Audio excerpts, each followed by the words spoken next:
There we go. There we go. Okay. There we go. Now I got it. Now I can probably go into freaking settings and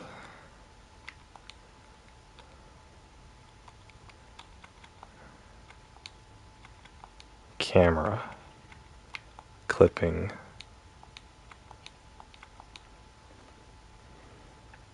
hex. I don't want a hexagon. Okay, circle. Circle sounds good.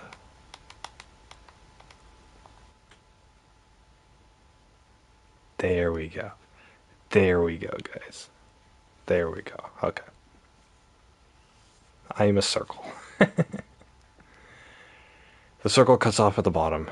Oh my god. Well, fucking whatever. I accomplished my goal. Just, you guys get to see me being a circle. It's what you guys have always wanted. I know. You're welcome. Why is it?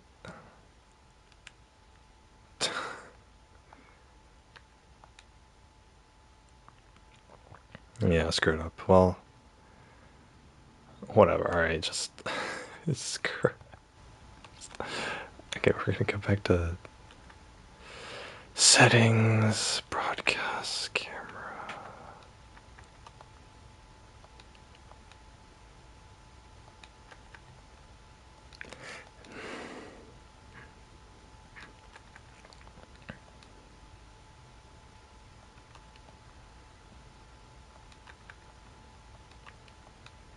I don't know why you guys would want to see just more of my room.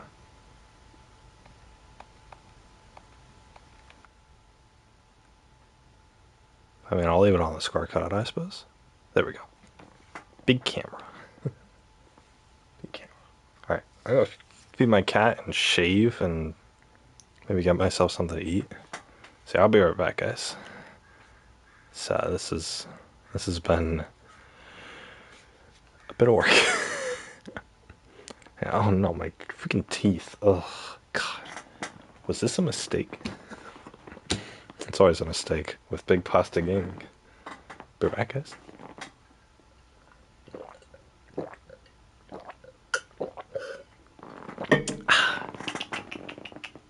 Kiwi. Key food. Key food. I wish I could adjust this from friggin' the stream menu. Ugh. I have to go into. I have to like choose something before I start the stream. And then. And then do that, but yeah.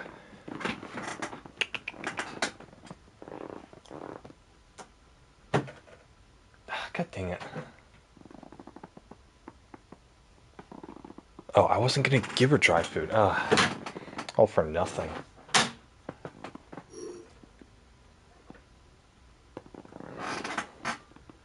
Is that how it was? Yeah, sure, whatever. Okay. I think it was a little higher. Alright, cool.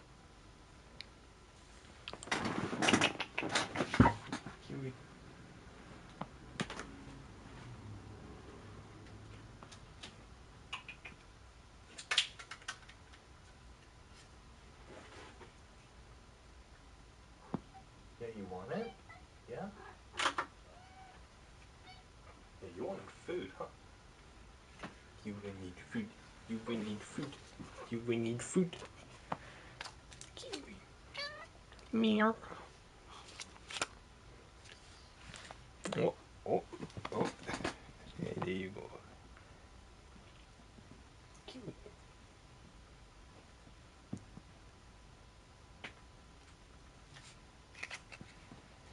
It has 1,000.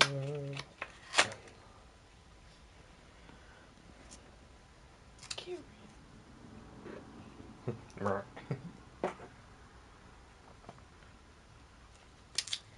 Has a lot of moisture. Soon I'll get it, kid.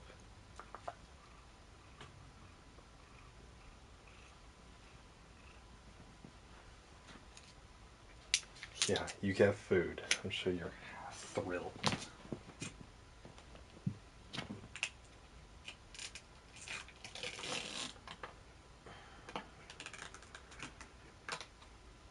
$2 for this. I'm gonna be happy.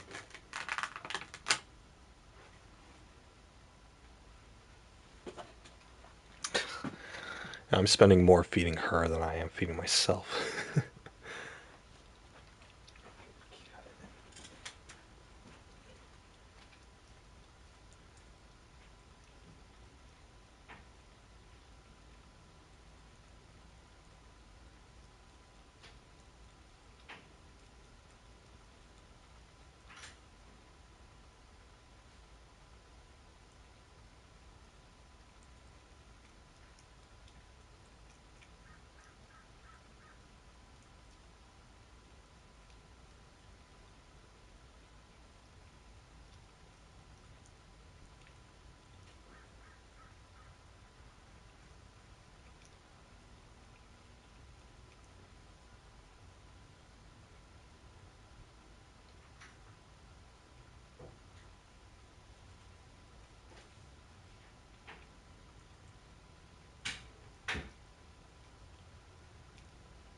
Kiwi, did you not eat? Oh my god.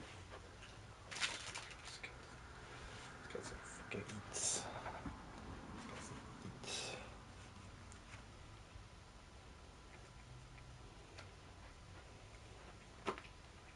eats. Guys, I'm gonna get food. I'll be back for like 5 more minutes.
Kiwi, did you eat? Okay, you did eat.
Alright guys, I'm back.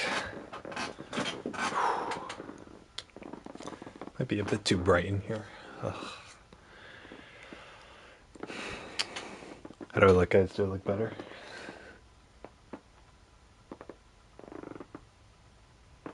It's weird. Camera pops out whenever I do that.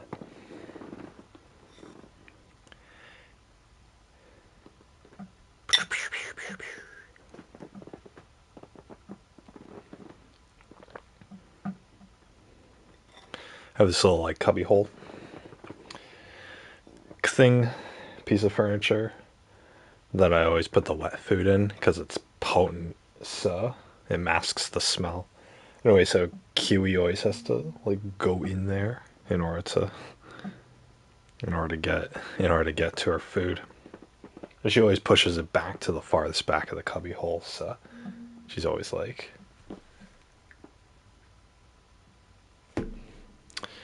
going in there, and she always has to like go reach all the way back there just to get her food.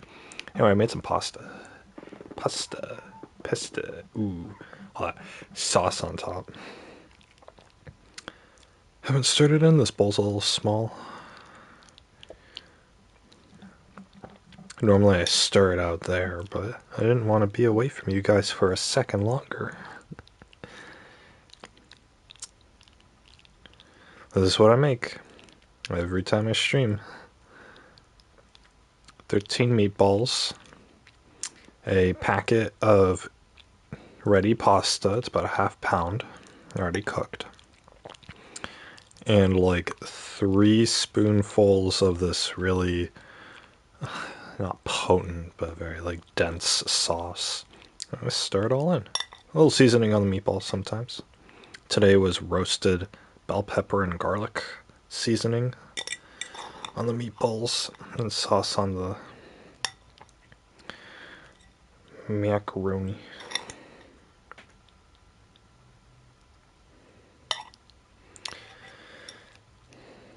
It's easy. It comes out to be like $3.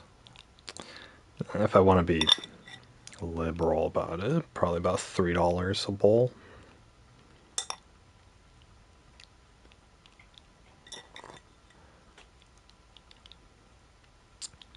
Which isn't too bad, you know. A full bowl of pasta, I mean, filled to the brim. It tastes good. It's ready in 5 minutes. You know, get this at a restaurant, it'd be like $10.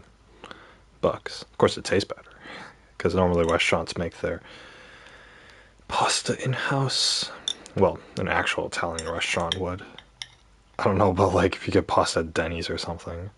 Keep bringing up Denny's. You guys know what Denny's is, right? You're in America. You guys are all in America. Probably. Maybe, I don't know. I think Trinco's in Europe.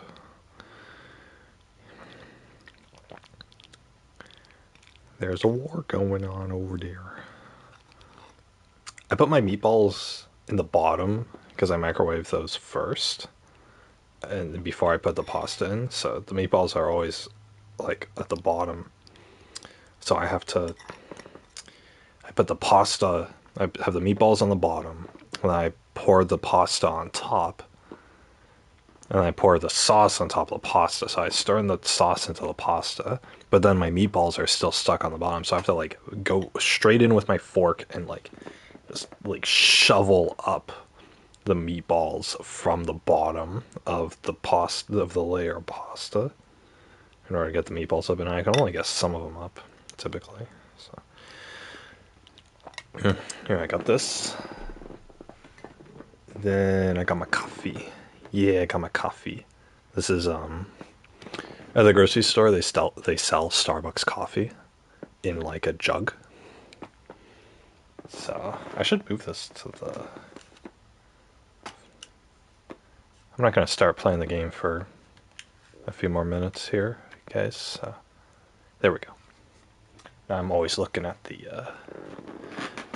I'm always looking in this direction, but yeah, they sell. I went grocery shopping on Monday. I went like real grocery shopping on Monday, which made me so happy because, I mean, obviously I'm out in public and I don't like that, but the real grocery stores have so much more selection than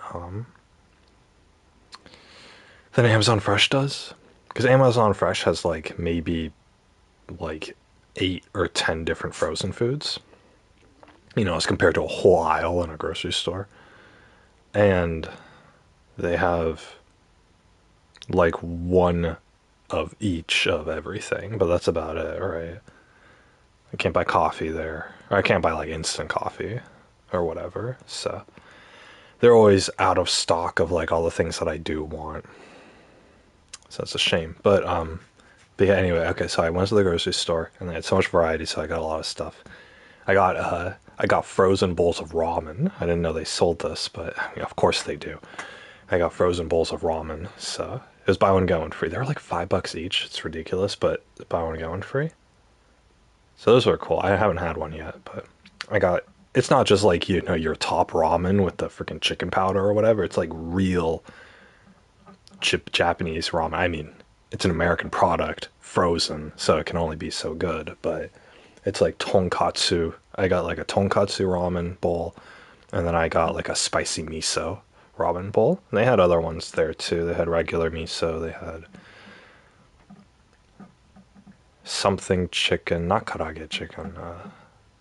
Another flavor. I don't remember, but did I get tonkatsu? What's that one that's milky? I don't know. Wow, I'm forgetting my ramens. Anyway, so even though it's from frozen, it's not really going to be filling. It's still a nice little like flavor. So, and it's $5 a bowl, but it's on my food stamps, so who cares, right? Anyway, I got coffee. I've been drinking coffee like every single day. I don't know why. I don't feel any improvement from drinking coffee, to be honest.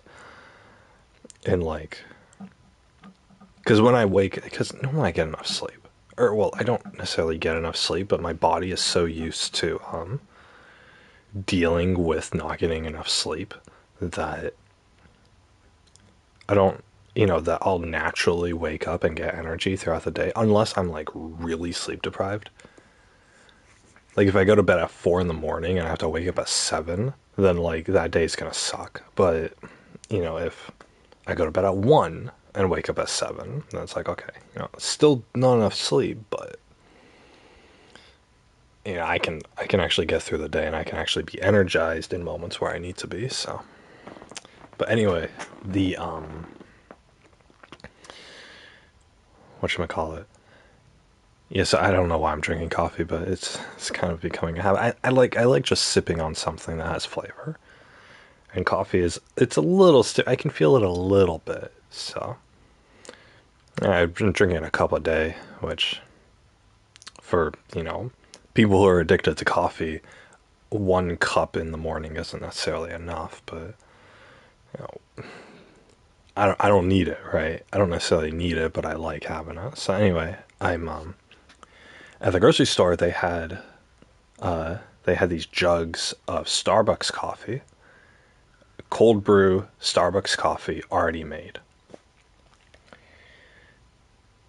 The whole jug is like $6, which is super cheap comparatively, right? Obviously, if you get coffee beans and you grind it yourself and all of that, that's going to be cheap, right?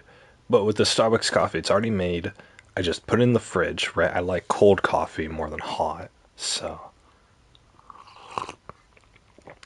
I don't have to go through the trouble of preparing it at all. I wake up, go to the refrigerator, pour it in the cup, right? I poured it in the cup and I add a splash of milk, lactose-free milk, in order to give it a little bit of flavor. I was trying to go half and half on it, and it tasted way too milky. I got a dark roast, so I was thinking like, okay, a dark roast is going to be like deep and bold, right? It's going to be really, really bitter. And so if I have it with milk, then the sweetness of the milk is going to counterbalance the bitterness of the coffee, and I'm going to get a very smooth flavor. It didn't work out like that. It ends up that the dark roast, I actually like the dark roast on its own, and the milk just dilutes that flavor and makes it disappear entirely. So, and then it just tastes like milk. It's milk with a hint of coffee bean. That's what it was tasting like. So today I did not the full cup, but most a serving of coffee, and then just one splash of milk, right? Like not even enough to really dilute the color of the coffee. So I got a hint of milk, but well, at this point, right, just a single splash has caused this to taste like a latte. So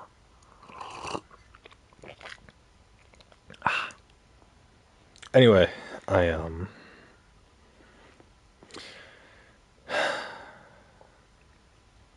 should probably turn off the light, to be honest. A little reflecting on me.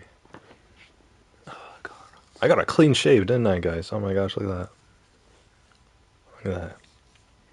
I've tried different razors. Gillette's pretty good for my purposes. So. I had the full thing. I mean, you guys can still see I have a little 5 o'clock shadow here on my mustache, which I hate. This thing doesn't go away. I need it waxed. I just need all my facial. I need my mustache waxed. I don't care about the rest of it. It's just my mustache is the part that's bugging me. Anyway, give me a second.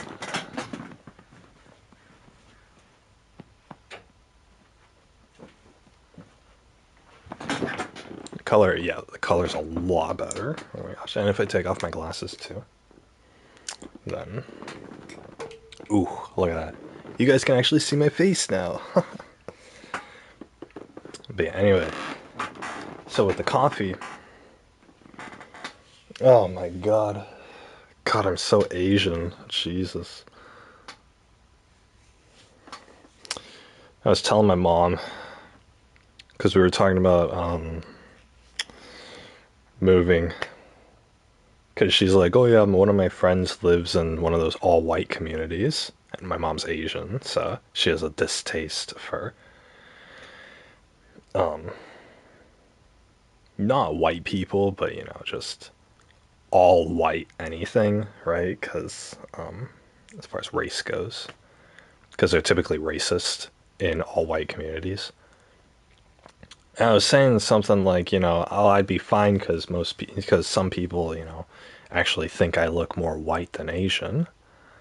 But look at me now. Look at this. I take off my glasses, and my God, open your eyes, you stupid Asian. My God. Ugh. Am I ethnic? Oh no. I just want to be white, to be honest. Like, it's just life would be so much easier. Yeah, everyone hates white people these days, but it's like, who cares? I don't care what people necessarily think of me. I just, if you're white, you don't get any trouble. It's, it's like this inherent, like you're not born with a disadvantage if you're white. If you're white and not like hideous looking, right? There are some white people who like, it's like God really screwed up in making those people, right? And I feel bad for them, but because ugly people are still human beings, they just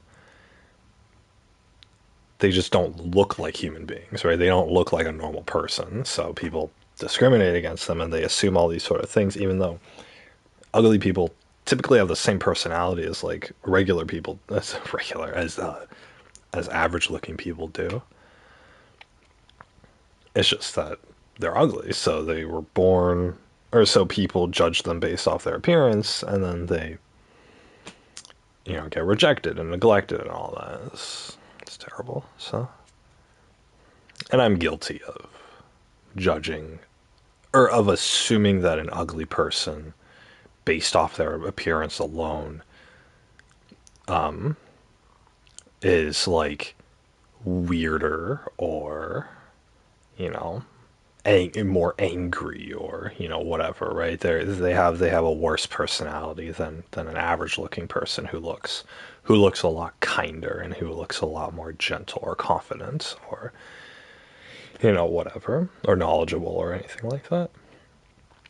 So it's a prejudice, and it's a prejudice that you can't help but having. So it's unfortunate, but I mean, there's a reason why that happens. It's human beings. you don't want ugly people to continue, right? Like, you don't want them to reproduce or anything, because then their kids are going to be ugly, and then their kids' are going to be ugly, and it's like it's going to keep going forever. And that's not good, because you're not only condemning the ugly people to the discrimination and the suffering that they have to deal with, but or the not suffering, but hardships that they have to deal with. But you're condemning. They're going to eventually mate if they're allowed to survive, and their kids are going to have to go through that same thing as the ugly parents did, and then those kids will have to do that, and it's going to repeat forever, right? So, I mean, there's a reason why like society neglects the unattractive. It's because really, as a human race, we're not really supposed to let them be alive, typically. Not, obviously, not kill them, but, like, not really allow them to survive. To be in a good, not allow them to be in a good enough position to where they could reproduce and make more ugly people that are going to suffer the same fate as them. Obviously, in a perfect world, nobody would look at appearance, and we would judge people based off their merits and personality only. But that's not going to happen.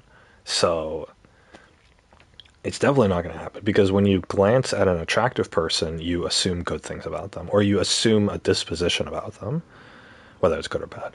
And then whether it's good or jealous. But then when you look at an unattractive person, then you assume something else about them, right? You assume something different, right? And you don't know anything about either two people that you're looking at. All you know is their appearance, and you think this person looks like they're angry, or this person looks like they're a bitch, or this person looks like he's a creep, right? Or, this person looks like he's really confident and he could run a company, right? You just naturally assume these things based off appearance alone. It's unfortunate that we do that, but I don't think we're going to be able to avoid that, right? That's, hundreds of thousands of years of evolution in our brains doing that. So it's like the whole manlet thing, right? You know, if I was a girl, I don't want my kids to be short, because people don't like short people. Well, people don't like short guys. People aren't attracted to short guys. There we go. I'll amend that statement. People aren't as attracted to short guys as compared to tall guys. So it's like, if I was a girl of passing genetics, then then I myself would go for a tall guy as opposed to a short guy if I could, because I don't want my sons to be short, because they're going to have a lot of hardship in life. And in that same vein, I don't want to get with like an ugly person either, because my kids are going to be ugly and they're going to have a lot of hardships because of that, right? And it's not like we're thinking about this. It's not like you're, freaking 18 and you're going on Tinder and you're thinking like, oh, my future children will have the genetics of this person if I swipe right on him. It's like, you're not thinking that. But it's it's subconscious, right? It's like, we have standards because we look at what's acceptable to us, and what's acceptable to us is directly relevant to what we will subject our children to, right? So, and I know the kind of girl I'm gonna get with is gonna cause my children to be less than perfect. I understand that. I'm less than perfect, but the kind of girl I'm shooting for is probably not gonna be as genetically good as I am, I guess. I don't know, because I'm a tall, healthy Asian male, right? So I'm not the best looking, but it's like I'm not the worst thing out there either. So as arrogant as that sounds, so it's like, you know, will, not will, but it's like the kind of girl that I'm going for, I don't necessarily think is going to be like the same as me or better, right? Typically, you want to go for better, but I'm not going to. It's a lot of work. My God, if I had to woo a girl who was better than me, Jesus Christ. And I don't mean better than me as in like, me plus one or whatever. I'm talking about like the kind of girls who are like super intelligent and like, they studied up on like psychology and whatnot, right? Like I've talked to girls before who are like really intelligent, and I can't keep up in a conversation with them because I just don't know enough. I don't know enough. I'm not interested enough. I can keep up with them for a little bit, but then after a certain point, it's like, okay, we're I'm outside of the realm where I can like keep up with them. I'm no scholar or academic or anything, so and that's the kind of girl I should be going for. But it's like I don't keep up with that. And obviously, if I dedicate my whole life to academia and to the study of interesting topics, then I would be able to. But I don't have the energy for that, to be honest. So, and I'm not saying I'm going to take what I can get, but I'm saying that the perfect girl for me isn't somebody who's necessarily better than me, right? She's better for me, but not better than me necessarily. I guess I don't know. It sounds really egotistical for me to say that, but let's.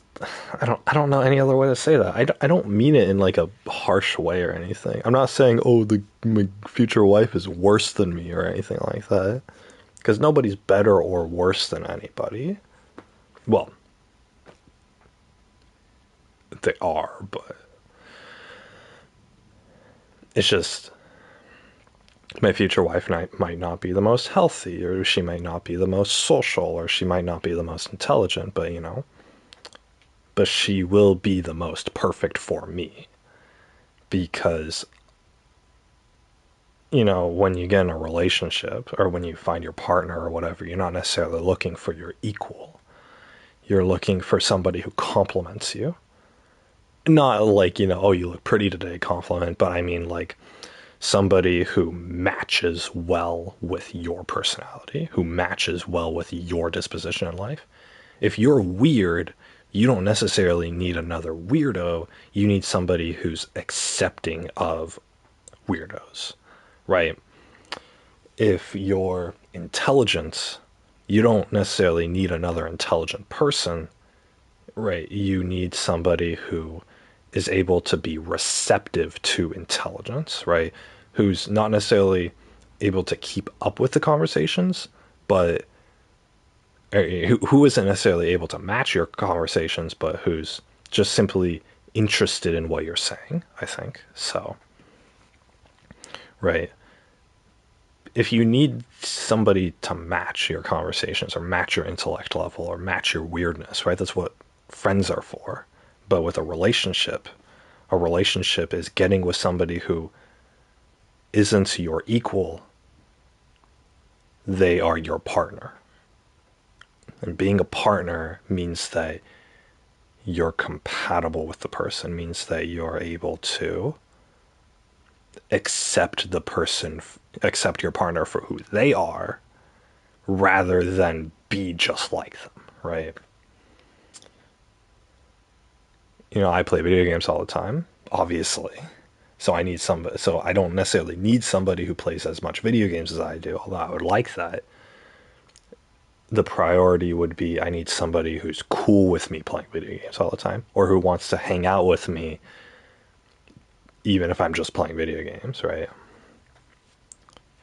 That's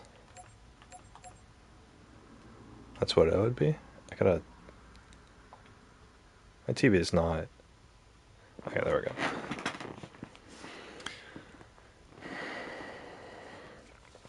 My face looks weird because the camera's pointing up, right? If it was pointing down, it'd look a little better. But plus, I am looking at it from the side, so I speak like this instead. Or I sit like this instead. But yeah, I mean that's the gist of it, right? You're should put on a different shirt. The A romantic partner is somebody who complements your personality, right? Is somebody who fits into your personality perfectly or near perfectly, right? That's somebody you spend the rest of your life with. Not somebody who can match your personality. It's somebody who accepts your personality and who you accept their personality for. And that's what a partner is. Right? Because that's the more important trait. And if they match your qualities too, then that's fantastic, right? If I get with a girl who's cool with me playing video games and who also would like to play video games with me, then that's a bonus. You know, the playing video games with me is a bonus, whereas the accepting of me playing video games is the the bare minimum, right? That's the requirement. So, because obviously I'm not going to stop playing video games, you know, because my girlfriend's like, I don't know, because she wants to go shopping 24/7 or whatever. I can't think of why I would have to quit video games, to be honest. But yeah, no, it's like, but obviously, if my girlfriend isn't, or my future wife isn't cool with me always playing video games, then, you know, I would have to make, you know, she's still an acceptable partner, but it's like I would need to create a schedule for when I can and can't play, right? But I mean, obviously, that doesn't only depend on the person; it depends on the circumstances too, right? Obviously, if I have a full-time job and I have a couple kids, then I'm probably never going to play video games again, but until I retire. But unfortunately, but just because I won't have the time for it, right? Because I'm going to need to work, I'm going to need to come home and take care of the family. So, and obviously I'm not the kind of person to shirk on that. Some people are. Some of these stupid Reddit posts that I read describe like, oh yeah, you know, my husband. God, I read one the other day. I've been browsing. I've been browsing certain subreddits, and my God, it's just like I don't know why I do this. I was doing that instead of doing my homework. I have like 2 essays to write still by Sunday. Anyway, that's beside the point. I'm gonna do this a little later today, but I'll also need to be right back in about an hour and a half to the clock's backwards. It's really 11:30 here, but I'll need to be right back in about an hour and a half for like 15 minutes or so. There's a cleaning lady coming over, and I need to be out there to receive her and direct her to where she needs to clean. So I'll probably not want to do that in my PJs either. But anyway, what was I saying? Yeah, I read a Reddit post. This woman was describing she's married to her husband and she has 2 kids. They're the dude's kids as well, so that's part of it. My screen keeps dimming, and this is my only source of light, so you guys don't get as bright of an image when the screen dims. But anyway, she was saying her husband goes to work, and then he has like one rule where he needs. So basically, the husband goes to work, and then he comes home, and he needs to have a nap immediately after work, and then his nap goes into, you know, when his kids go to bed, and then he wakes up from the nap and then plays video games basically the entire night and early morning, until he has to go to work again. And basically he's made these household rules that nobody's allowed to disturb him during his nap time, which would be after he gets off of work. So he's ignoring like all of the family duties, and he's using all of his free time to play video games, which obviously, right, if you're single, then that'd be fine because it's like, okay, you don't have any duties and you're just going to work, sleeping, and then playing video games. But he has a wife and two kids. One of his kids is a teenager and she doesn't care, but the other kid is a 3-year-old son. And what would happen is, the wife and the kids are going to bed and being active at normal times, and but this dude is at work all day, and then he comes home, and during the little amount of free time he would have taking care of his family, he goes into the bedroom and locks the door. And the one house rule is nobody gets to disturb me while I'm napping, and then he goes to sleep. So it's and so God, the um the 3-year-old son. Anyway, that wasn't the whole story. That was just a background behind it. But anyway, the 3-year-old son would always talk to the mom saying that he misses daddy and he doesn't get to see dad anymore. And the little kid would wake up really early in the morning, every morning, just to see his dad because his dad would have to eat breakfast before going to work. And that's when he would get to spend his quality time with his father. And the thing is, that whole situation, it's sad. It's like it broke my heart because, for one, because it reminded me of like my family life, right? Because I hardly got to see my father, or well, I didn't get to see him as much. I didn't get to interact with him that much. That's what it was. But it broke my heart because this dude is prioritizing playing video games instead of spending time with his family. And yeah, having a family's tough, and if you're a gamer, you just want to game all the time. I get that, but spend time with your fucking kids. Like what? Like don't get married and have kids if you're not willing to give up that much of your life for it. If you don't want to have kids, get a vasectomy. For a dude, it's really easy to get a vasectomy. You go into the hospital, they clip your tube, and it's like $500, right? Fantastic. I don't have to worry about having kids anymore. It's like, if that's the kind of life you want to live, and for a lot of these dudes, it would benefit them to do that. So, but this dude has a 3-year-old son, and a son really needs his father.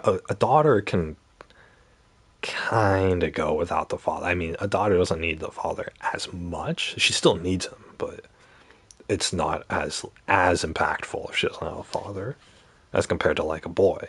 A boy really needs a male figure to admire and to follow. So girls do too. But can this my screen keeps dimming. But yeah, this 3-year-old kid doesn't get to see his father because his father is prioritizing playing video games instead of spending time with his kid. And it's like, for a small child, that's damaging. That's damaging to their psychological health. For it should be obvious reasons. I mean, there are entire psychology papers written on this, but this sort of thing, right? Not having a parent figure, or feeling that parent figure doesn't want to spend time with you, or doesn't like you, or is neglecting you, or anything like that, or abusing you. It's a plethora of things, right? It screws up with the kid. Obviously, this kid's gonna survive, but the father is in complete control of the fact that he can be with his family, and he's choosing not to. And so, of course, the Reddit comments were advising like, "Oh, divorce this guy," you're blah blah blah, right? It's the whole 9 miles of, oh, this guy's worthless, blah blah blah. And it's like, sure, whatever. But I don't know. It's just a sad situation. So anyway, yeah, it's like, I don't know. When you start a family, you give up your own life in order to take care of those kids, right? That's why I have a very methodical plan. I'm gonna one biological, if I get a wife who's on board with this, right, or who's capable, and the stars align, one biological kid of my own, right, natural birth or C-section or whatever, what have you, right? It's me and the wife reproduce. One kid like that. And then once that kid's born and he doesn't die of SIDS or whatever when he's an infant, then maybe wait like a year. Then gonna adopt. Then I want to adopt another kid who's approximately the same age as my own child, who's ideally of the opposite gender. So I will have one biological kid and one adoptive kid, similar ages, and they'll be raised at the same time together. That way my wife doesn't have to pop out more than one kid, which I know I can only imagine how painful that whole process is, but I still want a kid of my own. But, I'm sure she will too. Kind of woman I get with. But yeah, you do that, right? And assuming both of those kids survive, then, one or both of us get, me or my wife gets the whole surgery to make it so that we can't reproduce anymore, right? That'll be that. And then we don't have to worry about that, right? Get two kids, they're gonna grow up together. I'm only giving up like so many years of my life because I'm not gonna expect a second kid that I didn't want, right? And I'm not gonna be bitter at them because, oh, here's another 18 years I gotta go through, right? And none of that. And none of that, right? You just remove medically, it's completely safe and sanitary to get your tubes tied or what have you. You avoid that risk. I still get two kids. I get to one of my own, which, biologically, right, as human beings is what we want to do. But then also an adopted one, which means I'm helping the world out, right? Because I'll be taking the kid, probably taking the kid off of some single mother who can't raise the kid but didn't want to abort it for, reasons. And so I'm helping the world out too. And my two kids get to grow up together. For better or for worse, they get a sibling and a playmate and whatnot. Especially the kind of lifestyle like I'm gonna live, or the kind of like household that I'm gonna create is we're gonna be pretty separated from the rest of society. Not like log cabin in the mountains, but yeah, freaking TV be bright. But just on the outskirts, right? It's the kids can be social with other kids, but the opportunities won't be that much. So, right, we're not going to live in a cul-de-sac in the suburbs or anything. So, I can't afford that, right? You want me to be an absent father who has to work 60 hours a week? Then we can live in the suburbs. My God.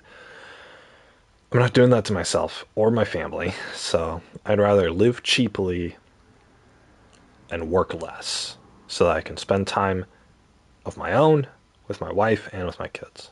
So obviously, I've said this, I've talked about this extensively on the stream. But yeah, ideally, I have the one kid of my own, and then one adoptive kid around the same age, opposite gender, who I can kind of judge that the parent, isn't like a criminal or anything, so I don't have to deal with that in the adoptive kid.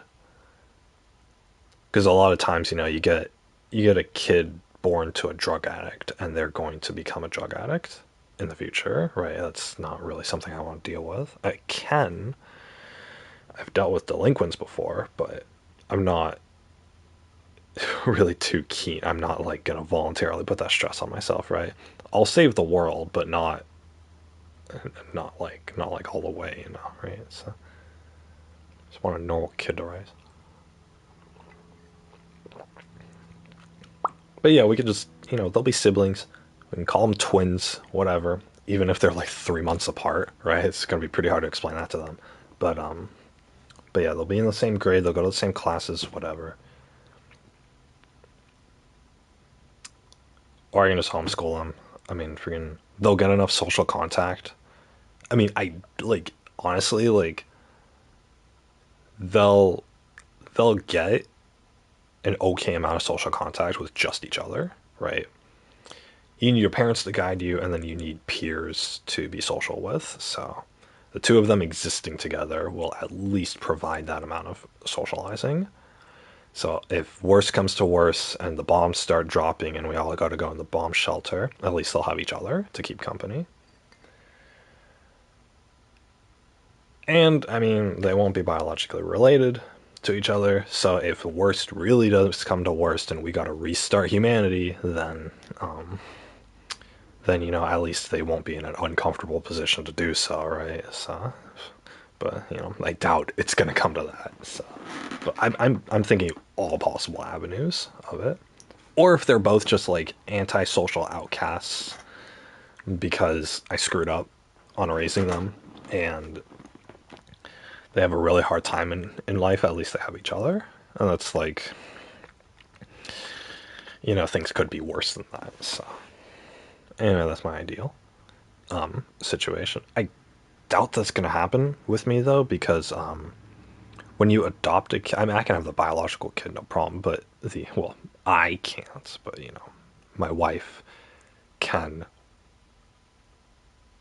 be the proxy of me. You guys get it. Anyway, adopting a kid is it's a process. And for some reason they have like really strict requirements for adopting a kid. Like you have to have a full-time job and you have to be earning so much money per month in order to cover the kid's expenses and what makes sense, but it's like, okay, if you get if I'm making like a couple $1,000 less than what they want me to, this kid is not going to be able to grow up in my frugal household. They're just going to grow up in the foster care system. And it's like, okay, what's being abused in the foster care system or growing up in a stable house where you just won't get the best toys for Christmas? I mean, what, like, what do you think's better, right? It's like, come on, but, of course, newborn babies are, they're highly sought after as far as, like, the adoption process goes, so.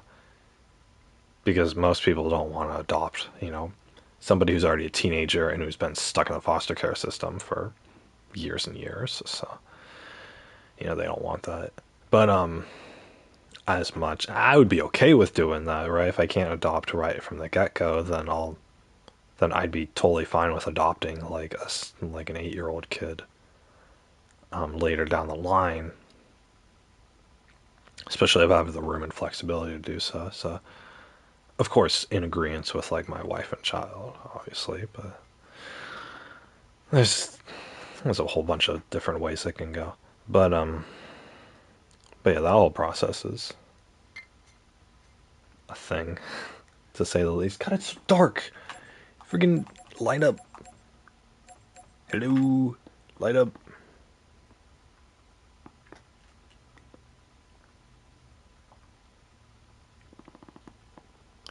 Okay, there we go. Anyway, enough about that. What I was saying with my coffee was this whole Starbucks coffee. I get this great Starbucks coffee, which I really like Starbucks coffee. I think it's probably the best tasting coffee that I've tried. Just the plain black Starbucks coffee, the dark roast is really good. I do like their medium roast as well. But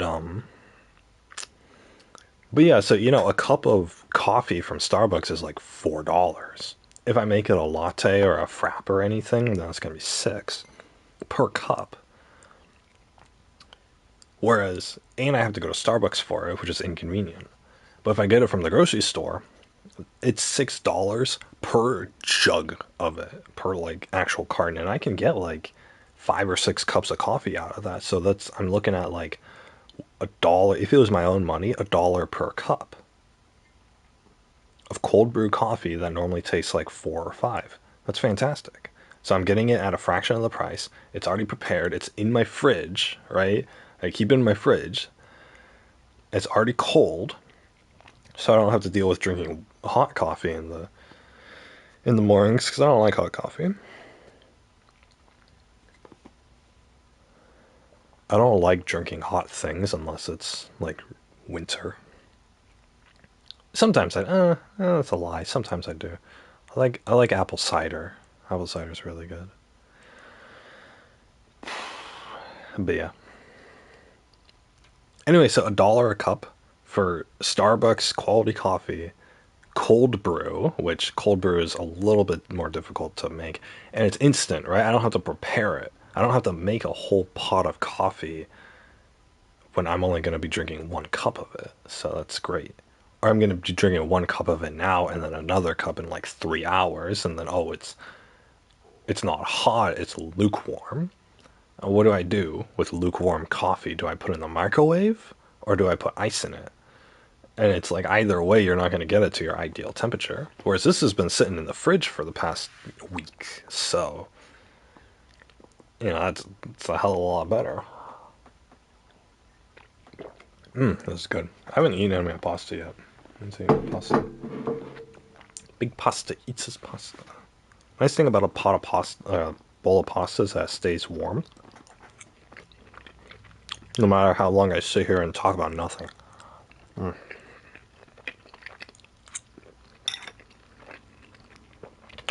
Oh, never mind, the inside's cold. Oh, great. Oh well. Oh.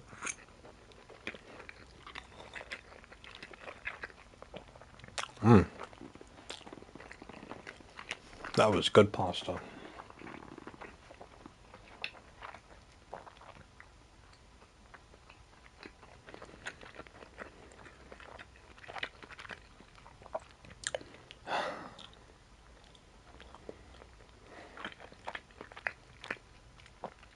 But yeah, like I said, I have a homework to do. So part of the reason I decided to do my webcam today was because I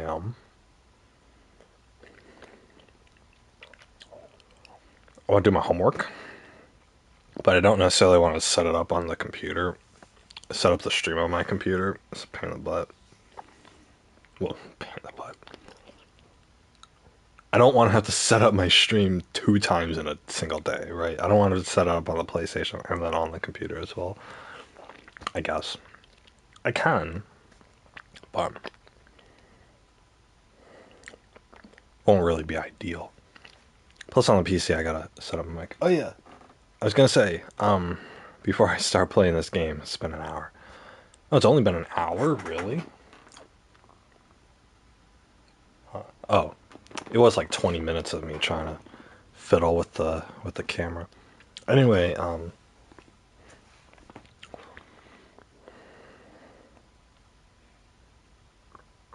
was I saying? Oh yeah. I wanted to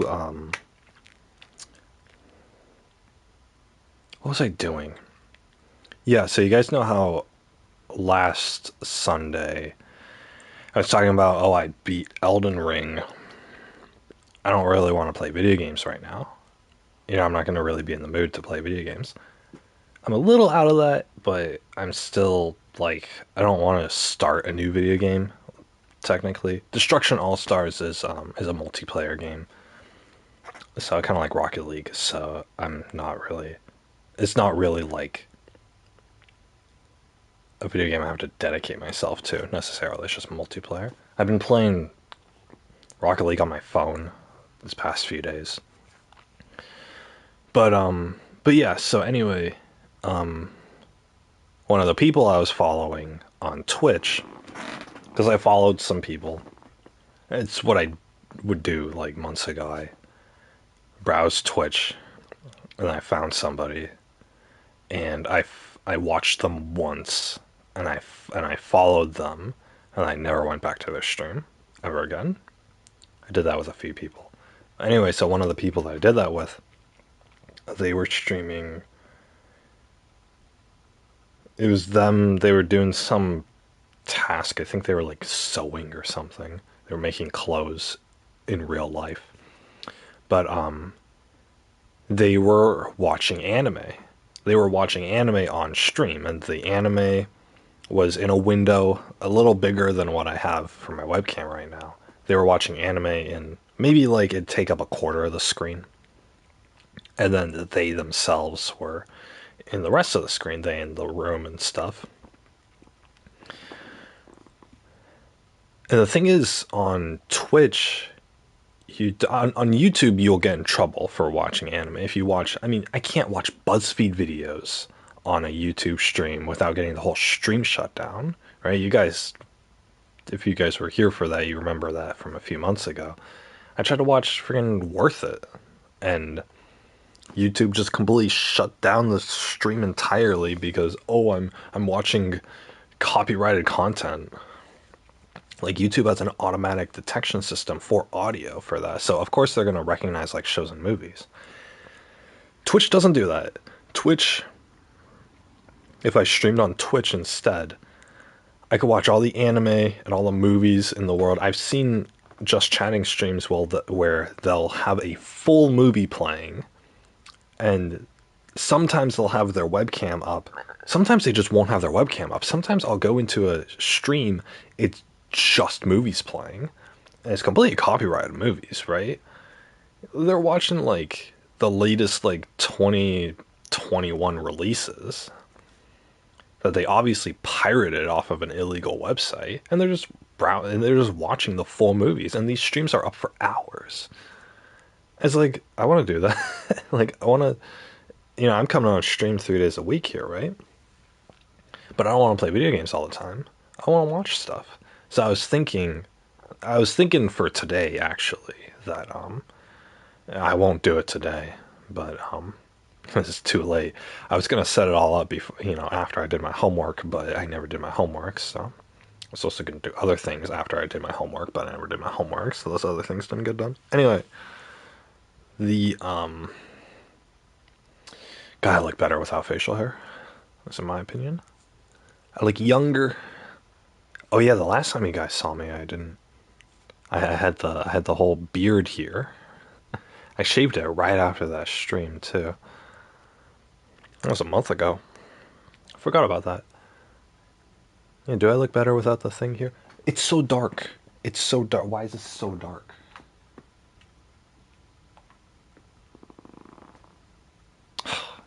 Bright up. Hello. Oh my god, it just gets a little brighter. Okay, at least. Anyway, I can barely tell because I don't have my glasses on right now. Anyway, what was I saying? Oh yeah, I like not having facial hair. Anyway, I could have like a little bit of a stubble here. I think it'd be fine, but other than that, I need a haircut. God, I got my haircut like a month ago, and it's already this long. Look how long it is. It's down to here. You guys can't see that. Look at that. Look at that. That's my hair. Oh my god. I'm like one of those women from like the 60s who cut their hair short. That's what I look like from this thing. Like I look like my aunt. Ugh, disgusting. I don't look exactly like her, but it's the same hairstyle.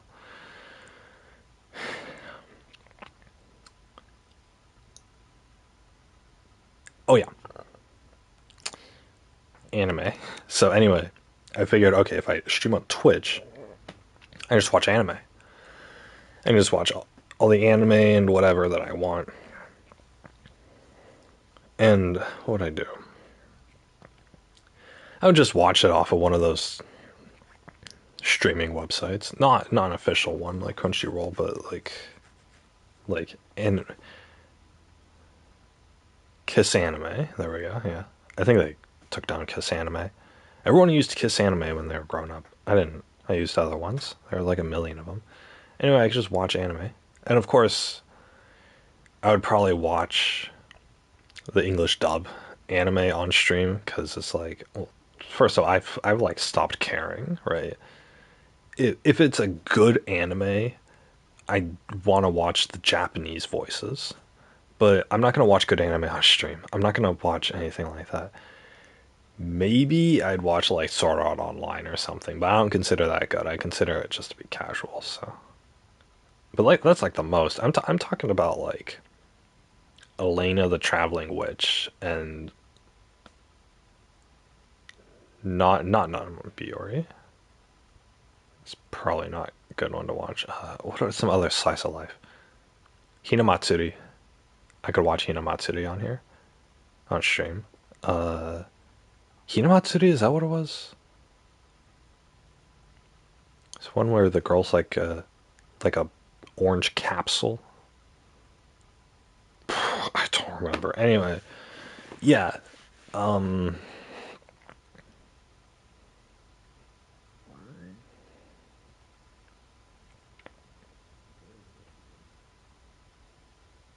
Anyway, I just watch like basic anime, right? Like nothing too like plot heavy or whatever, because it's just whatever, right? It's just casual. That's what it is. It's just streaming's just casual, right? It's not like we're gonna freaking marathon Made in Abyss or Demon Slayer or anything like that. So Naruto, One Piece. No, no, no. Good anime should be dedicated. You know, you should have a dedicated time slot for that. So you don't watch good anime casually. This is my opinion. So One Piece is a prime example, right? You want to actually watch the show, right? Not just watch someone react to a stream of the anime on a pyro website, right? So, but yeah. Anyway, so I can watch anime on Twitch and watch my BuzzFeed videos and even full movies on stream. Screen's dim again. Oh, come on. Come on. Gotta do this every 5 minutes. But yeah. But that's if I stream it on Twitch, right? Right now I'm streaming on YouTube, so they came out with Twitch is on every platform now, so anyway, so I have a Twitch account, but I would probably just make another. Be something like Big Pasta Gaming, something like that. Just whatever's not taking. Anyway, I didn't make the account or anything last night. I was planning on making the account, but my God, Wednesday night I spent like 6 hours browsing Reddit, so I didn't do my homework. And then last night I was rereading Hunter x Hunter, and so I didn't do my homework. And so today I gotta do my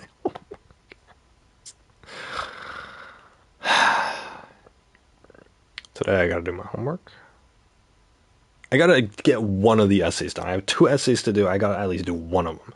And they're very basic too. This English essay is like, it's just a series of questions. It's like, they're just like, oh, just answer these questions in an essay format. What are your career goals? Do you like writing? Have you written in other classes? You know, things like that. And she's like, oh, it's to assess your writing ability. And so I spent, what was it, Tuesday or Wednesday, I wrote this big ol' intro that was supposed to be like an attention grabber and a hook and whatnot. And I look at it, I spend like half an hour writing it. And I look at it in this intro, and I'm thinking, this is a great intro. But it doesn't answer any of the questions that she asked. And so I delete the whole thing. And then I'm just like, okay, I just don't want to do this anymore. So I just browsed Reddit. I was like, okay, I'll read like 3 posts on Reddit, and then I'll get back to the essay. And then 6 hours goes by, and I go to bed late. So, okay. It's like, I can do the work if I sit down in front of the work and I do it. But I just really don't want to do it. So it's like, I look on my computer and I look for something to distract myself. So, Hunter x Hunter was one of my bookmarks. And so I was like, oh, what happened in the story? I don't remember. And so then I started rereading, and I reread like 35 chapters of manga, which if you guys have read manga before, like, like a lot at a time, you guys understand how long it takes to read manga. I mean, 35 chapters of a comic book doesn't really seem like that much, but it's a lot. You guys know the manga comes in like the books, right? The little novels, or volumes, I mean. 35 chapters is six of those. Oh, wait, no, it's not six of those. I think it's eight chapters per volume. It's four and a half of those books. Oh my god. That'd cost me like $50 if I was buying these individually. Of course not, I'm just reading them for free online. But anyway, yeah.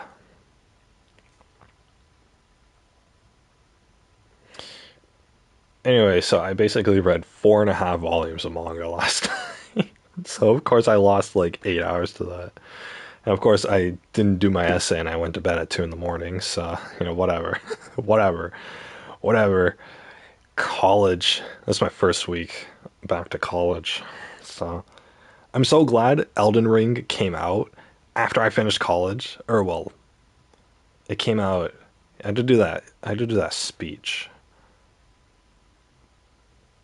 That's right. I did the speech. That was the last college assignment that I did. Yeah, and then I got the whole month off of college to play Elden Ring. Oh, I'm sure college students everywhere were so happy for that timing. Maybe that's why they released Elden Ring in early March. Or was it late February? Maybe that's why, because they knew their main demographic is going to be college students, and college students are going to get that time off. Not many high schoolers play Dark Souls. The tsunami sirens going off. I'm gonna die, guys. Anyway, yeah, Dark Souls. I tried playing it as a teenager, or when I was in high school, and it was too tough. It was too tough, guys. Oh my god, my 16-year-old self couldn't go through Dark Souls. It's too hard. Too low graphics. So yeah, I was only, was it like 19 or 20 when I actually beat Dark Souls? That's right, because I got it for free on Xbox. But yeah, that was, and then of course I played all the Dark Souls games. But I had to be an adult in order to do Dark Souls right. So with Elden Ring, I think it's the same thing. I don't, I think most like teenager gamers aren't going to be able to conceptualize playing Dark Souls or playing Elden Ring. I mean, because you, it takes skill mechanically, but it also takes a little bit of insight of like what weapons can I use? What powers can I use? How can I, I just got this item. How can I utilize it to make the bosses easier or whatever, right? So I had to switch what weapon I was using like three or four different times depending on the boss. I was using a straight sword up until Radahn, and then I had to use magic to beat Radahn, and then I had to respec back into a strength build, which I used Radahn's swords for, and then I used Radahn's swords until I got to another boss that had magic resistance, and I couldn't use the swords effectively, so I had to spec into the giant hammer. And then I came across Melania, who needed bleed damage. And so then I spec'd into bleed damage. And then I had to fight, who did I have to fight? I think it was a dragon. And that needed the anchor. So I ended up using, what was that? 6 different weapons. I used a basic sword in the beginning, a spell with a staff and spell for Radahn, and then a large hammer for magic resistance bosses, and then the spiked mace for Melania, and the anchor for whatever boss it was. So I ended up using 5 different weapons that all require different like upgrades and spells and stuff, and that's out of the selection of like, God, there's over 100 different weapons that you can use in that game. So it's like I had to pick those 5 from a giant list, and I had to know to do that, right? So it's not like I looked up a guide and said, "Oh, what are the best weapons that I can use against Malenia?" I just read a message on the ground that said, "Try bleed." And I was like, okay, I'll try bleed. And so I had to look through the weapons myself. That's not something I would have done when I was 16, right? I wouldn't have looked through a giant list of selections in the menu when I was a teenager to find and determine and judge for myself what would be the best thing, right? When I was a teenager, I was playing League of Legends, and I had to look up other people's item builds in order for them to tell me what to get on my character. And that's what I did for MMOs, and that's what I did for League, and that's what I did for a lot of RPGs that I played, is I would look up guides. Now I'm at the point in my life where it's like, okay, I can actually, I know what I want. Let's browse through whatever the game's given me, and then I'll make my own decision about it, right? And I think I'm at a point in my life now where if I can make my own judgments about what's best in a video game, then I can make my own judgments about what's best for me in real life, right? Instead of what weapon do I use against this boss, I can decide what are the best jobs for me to apply for that aren't going to make me crazy or stressed out from working them. You know, instead of determining like, oh, bleed is going to be better against Malenia than my hammer is, then, instead of a decision like that, now I can, since I can make a decision like that, then I can make a decision of like, okay, maybe I won't get a full-time job and get a house in the suburbs. Maybe I'll get a part-time job in a cheaper living situation outside of the town. And I can make that judgment, right? Because if you look online, oh, what are the best jobs to have? They're going to give you all full-time careers. That's not what I want. So I need to make my own judgment for myself in order, make my own decisions for what to do. So, yeah, that's anyway. So this isn't stuff I would have done as a teenager. I wouldn't have looked at anything in my life as a teenager and been like, okay, not here are my options, but let's look for options. Let's look for alternatives, right? Here's a problem. I'm not going to accept it. Let's look for a solution somewhere, right? I wouldn't have done that when I was like 15, but now that I'm old enough and now that I'm experienced enough, I suppose that's what it is. I feel like my kids are going to have that kind of weakness too. Where they're going to have to deal with that, lack of being able to make a judgment or whatever. So it's unfortunate. I'm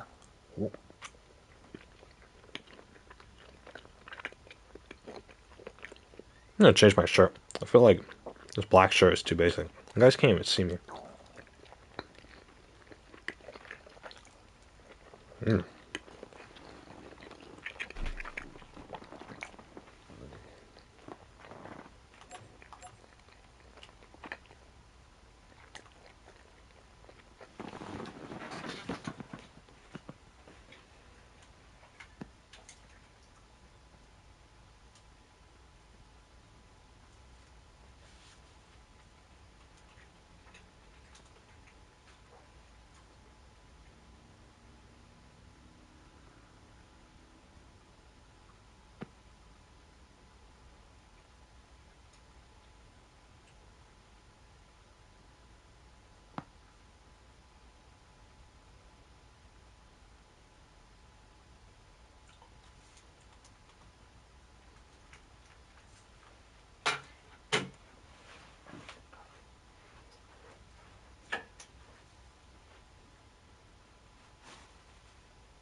Alright, guys. Here we go. So, I need to plug in my thingy. I want to start playing the game. Ugh, this shirt's a little grimy. That's what I get for re-wearing a outside shirt. Do I have any other shirts?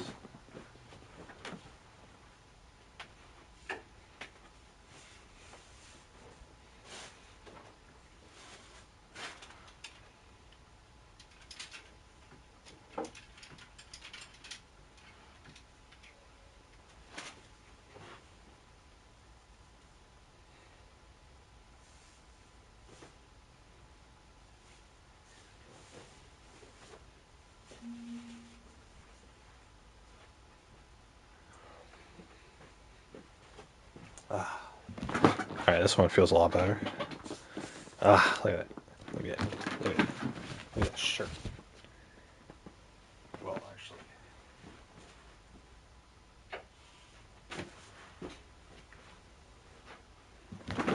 Polar bear pajama pants. Ugh,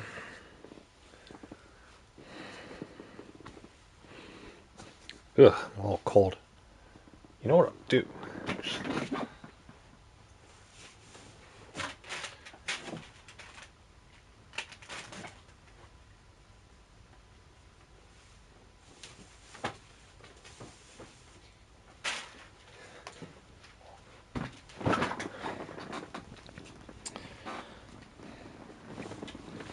Long sleeve, basic long sleeve shirt, and then a short sleeve shirt over that. That way I'll get the double collar here, just fashionable. Oh, should I put this on backwards? Nope. Perfect.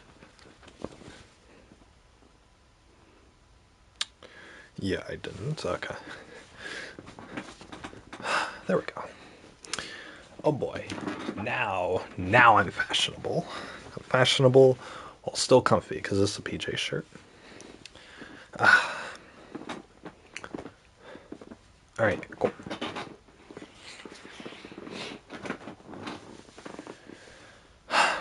But yeah,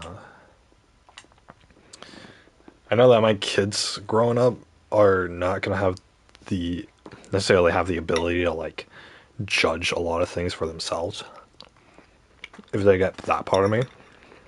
So one of my challenges as a parent is gonna be, how do I teach my kids how to make sound judgments? I was never taught that as a kid. If you have overprotective parents, or if you have neglectful parents, either way, as a kid, you're not taught how to make decisions for yourself. We all need to make decisions for ourselves. Because at some point in our lives, we're going to be alone, even if it's when you're a kid. So, you're going to make decisions.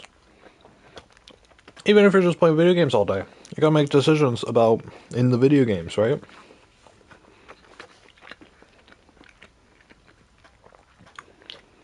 What kind of things do I build for my character? How do I play the game? What attacks do I do at what times, you know? We have to make sound judgments about all that.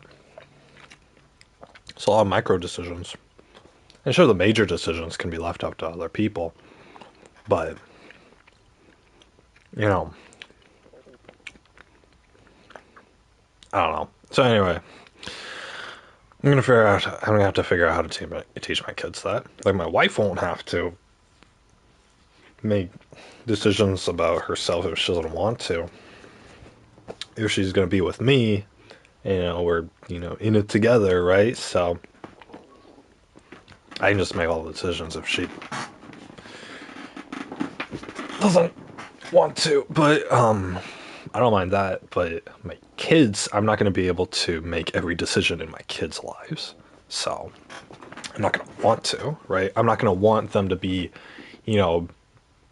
30 years old and coming to daddy asking, hey, what job should I get? and them like being completely clueless about it, right? They can obviously come to me for advice if they have certain options, but I'm not going to recommend one to them right off the bat. If they give me a list, I'm going to first initially ask somebody, right? What do you want in life? What kind of lifestyle do you want to live? And then they'll tell you, they'll give you an answer. I'm like, okay, how much are you willing to sacrifice? What aspects of your life are you willing to sacrifice or compromise on in order to get your end goal?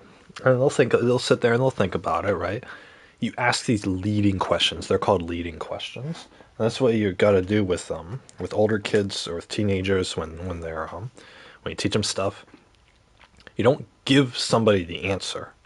You don't give the answer, right? You ask leading questions in order for them to figure out the answer themselves. That's how you teach somebody. And so, that's how you make somebody learn properly. So that's what I would do, right? If they're asking what kind of job they want or they should have or whatever, then I'm gonna ask them leading questions. What do you want to do with your life? What do you want personally? Do you value your free time?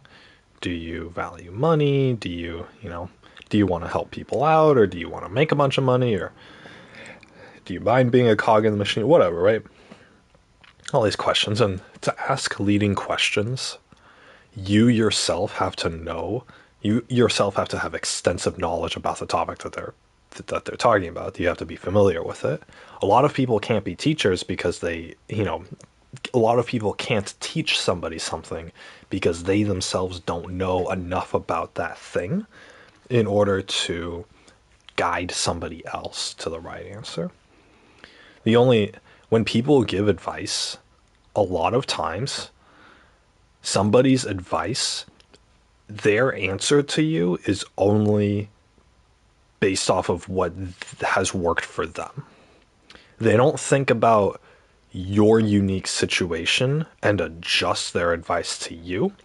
They only know themselves and then tell you what works for them. Oh, you should become,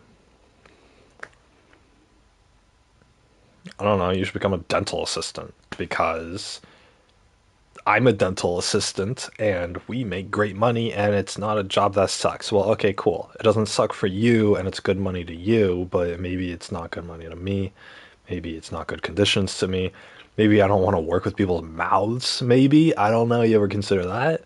But no, they give advice based off of like what they personally have experienced, and you can't fault them for that necessarily, but you have to look at that with a grain of salt. If somebody isn't sitting down and trying to understand you and your wants and needs, then they're not going to give good advice. They're only giving advice that's very centered towards their own life. And they're just telling you what works for them. Right?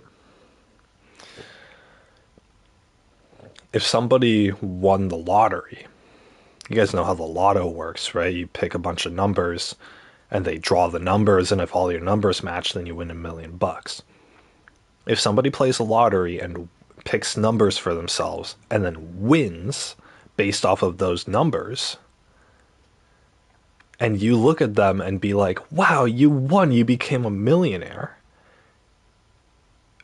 and they tell you, yeah, you can be too, just pick my numbers. Do you guys think it's going to work out? No, of course not. Their set of numbers was only going to be picked once in history, right? Their set of numbers only worked once in history, and it's just that it worked for them for that one time that they played. And so their advice of pick my numbers isn't going to work for you because it's a completely different situation, right? Those numbers aren't going to get picked anymore. They could be picked but in a different order or whatever, right? But or not all of them at once or whatever, but just because something works, my whole point is just because something works for one person doesn't mean it's going to work for everybody else. And in fact, it's not going to work for everybody else, right? We don't eat the same food. We don't have the same tastes and stuff. We don't have the same hobbies or interests or anything like that. If we did, we like things in different ways than each other. And so, because of that, we're different people. And so, if somebody doesn't even get that, why I like video games and anime so much, then then why then how are they going to understand what kind of career is going to be best for me or what kind of lifestyle is going to be best for me, right?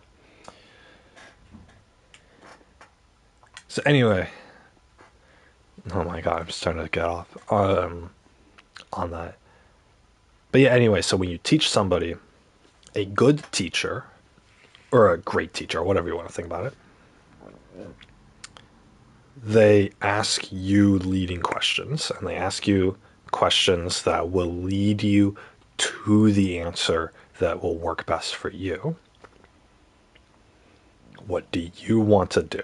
What do you like to do? How much do you value your free time? How much money do you want? How much, what are your ideal conditions? What about your personal life? What about your love life? Right? There's a whole bunch of factors to consider.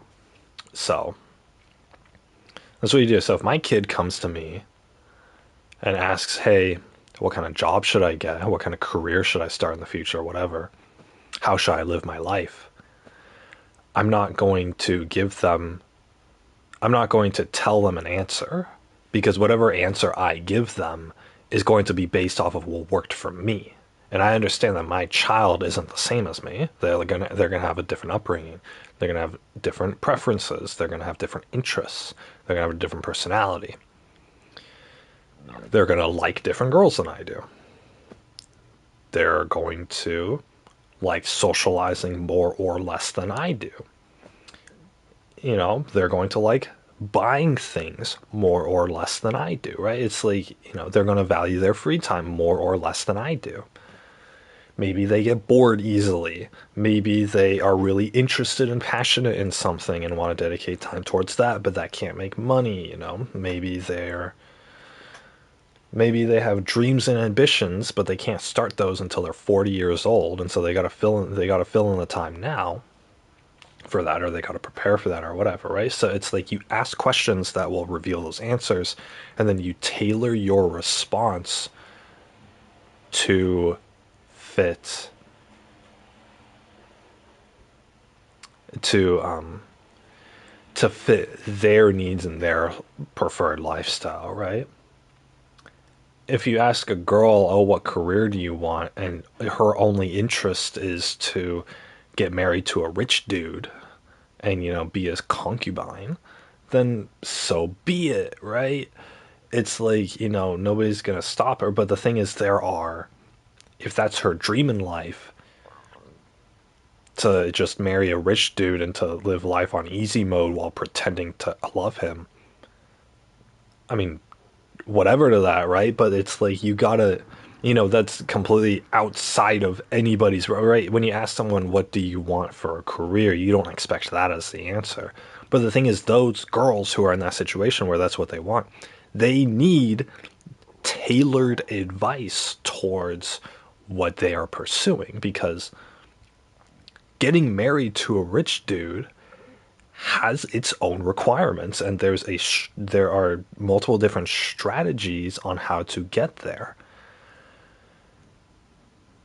But I mean, I'm sure a lot of girls who have that goal aren't able to satisfy that goal, aren't able to accomplish that because they don't know what to do, right? You're some poor Mexican girl in the slums and who's unkept and unsociable, and your dream is to marry a rich white old guy and move to Taiwan together. It's like, okay, great. You have that goal, right? At least you know what you want. Well, how do you get that, right? How do you get out of the slums enough to expose yourself to the rich community, to the rich society? How do you expose yourself like that? How do you communicate to people that, hey, I want to marry somebody, right? And I want, how do you find guys who are okay with a gold digger? Or how do you go about tricking them into, not thinking that you're a gold digger? How do you, let's make it genuine, how do you love somebody who you only want for their money, right? There's so many different questions that you have to consider when even for something like that, right? And this is all just off the top of my head. I'm sure there's a lot more to it than what I'm describing, but that's what you need to focus on. And so that girl's parents, she says they're like, okay, you're 18 now, about to go to college. What do you want to do with your life? And she's just like, I want to marry a rich dude. That's what I want to do in life. Her parents, who are probably working class citizens, aren't going to be able to give her any advice. They're probably, you know what they're going to tell her? They're probably going to tell her, no, you shouldn't do that. That's not a real goal. You need to finish college and get a career and work for the rest of your life like the rest of us are. That's what they're going to tell her. She doesn't have to do that. She can pursue. They're basically telling her, your dreams don't match up to our reality. So therefore give up on your dreams. It's like, no. I'm not going to give up on my dreams, right? It's like, why would you tell somebody to give up on their dreams? Why would you tell somebody that their desires are invalid? Just because they're against the norm, just because there's something you've never done, doesn't mean that it's not possible. There are girls out there who get married to rich guys. There are average or below average looking girls who get married to rich guys. These girls are poor and they're from the slums and they don't even look that great, but they get married to rich guys. That is great, right? It's, it works. It works. And it's not that it's great, it works. Why are those girls able to accomplish that goal, but I'm not? The parents will be like, well, no, because that's not how the world works. And it's like, that's not how the world works for you, right? For the parents who are giving that advice. Because again, bad advice is given from solely the perspective of the person giving the advice, right? I got a job and I had to work for 40 years, therefore you do too, right? It's that kind of advice. Not everybody has to work for 40 years. Not everybody has to get a career. Not everybody even has to there are people out there who don't have to lift a finger for the rest of their lives. But the thing is, people stay stuck where they are because they're not flexible and because they're not willing to accept that there are other solutions out there.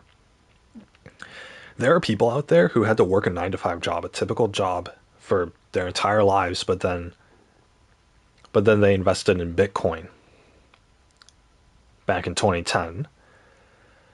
And then their Bitcoin grew into $1 million, and now they're retired at 40. Now they're a millionaire at 40 years old. They don't have to work again for the rest of their lives.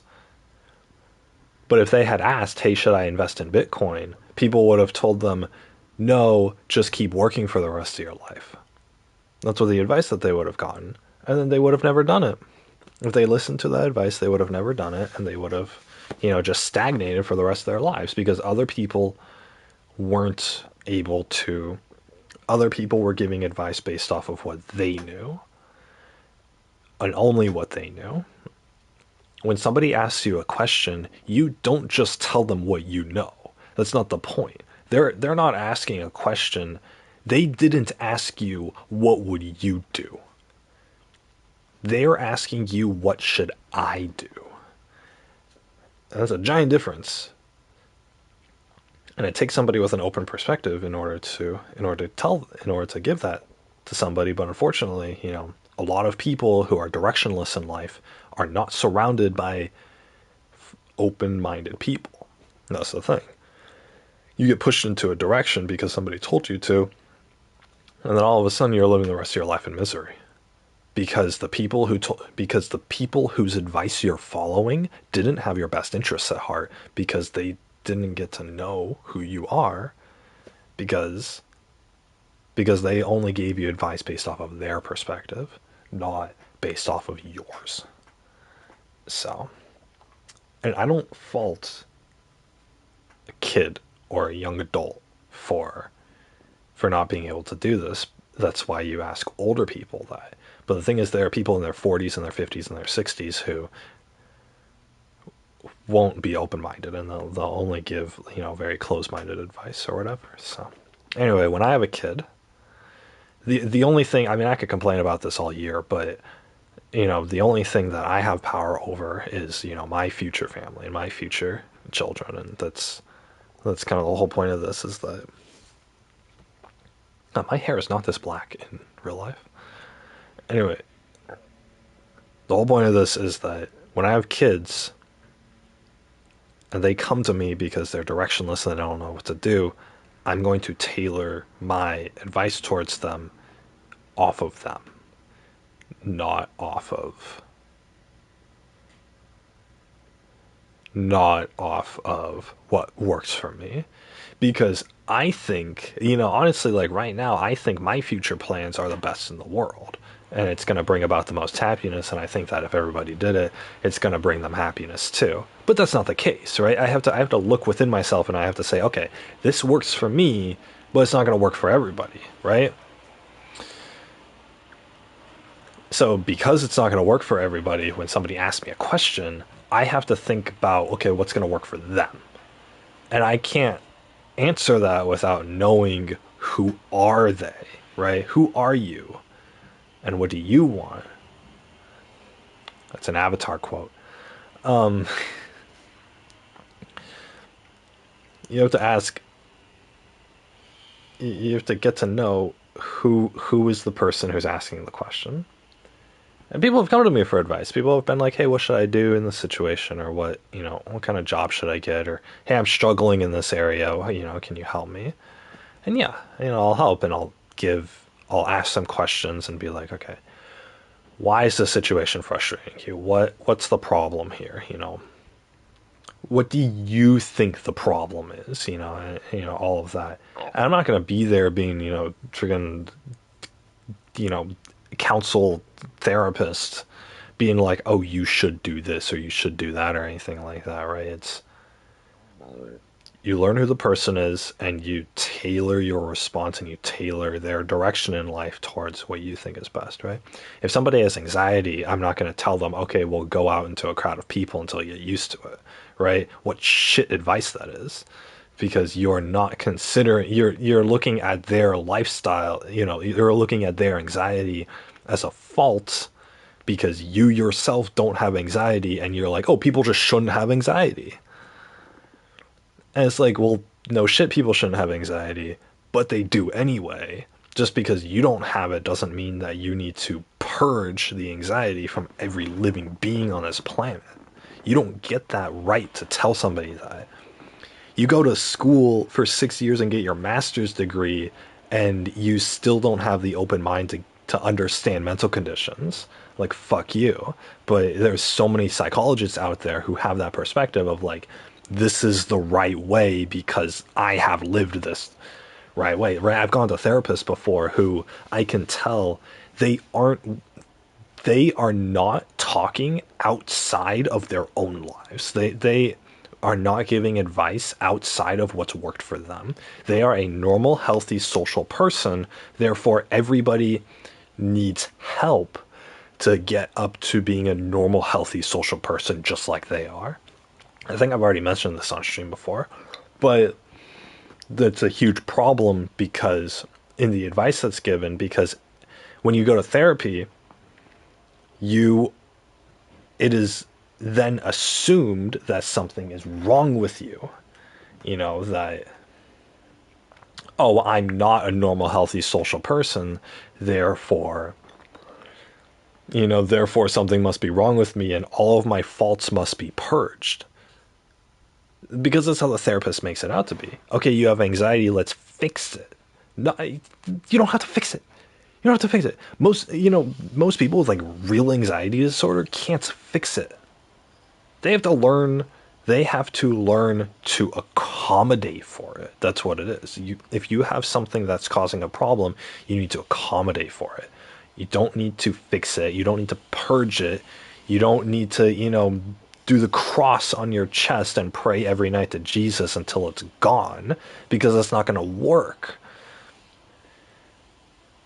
You but that's the thing. These stupid counselors, these therapists, they look at these things as a problem. Yeah, it's a problem for them because now they have somebody who they don't relate to as a client who's looking towards them for advice. I can give 100% better advice to somebody than any of these shit therapists can because I'm not going to focus on what is wrong with you. I'm going to focus on instead, and what they should be doing is they should be focusing on who are you and how can we live in this crappy world as you, right? How can you live and tolerate this crappy world? If somebody has anxiety, you don't send them out into a crowd of people until they lose the anxiety, because what's going to happen, they're just going to have panic attacks until they end up in the hospital. I mean, my mom has a seizure disorder because she had panic attacks so much. It's like she had to go to the hospital multiple times because of panic attacks. Is that really a fate you want to wish upon your clients? Is, you go to a therapist and who is a doctor, and you trust their word, and the therapist sends you to the hospital because they're trying to force exposure therapy onto you. That's not good. It's mentally unhealthy because not only does it not fix the problem, not only does it expose somebody to sufferable conditions of being out in public all the time, even though they have anxiety, but it exasperates the problem because these people with anxiety, more and more, they truly think that there's something wrong with them. Oh, my therapist is telling me to go out in public, but I keep having panic attacks. There must be something wrong with me. What's a consequence of that? Insecurity. There's something wrong with me. I am not normal, right? It's not, they're not thinking, a good person would let somebody know, hey, everybody's different. Let's figure out your situation. No, a therapist is telling their patient, you're not normal. Fix it until you are. And that's really bad on somebody's self-esteem. That cause self-esteem issues can increase exponentially because now even my therapist is telling me that something's wrong with me, and my therapist is saying that, oh, these solutions aren't working on you. What the fuck is wrong with you? Insecurity issues, right? Something's wrong with me and I can't fix it, and I'm not normal, right? The concept of being normal versus weird is in itself discriminatory. It's very discriminatory because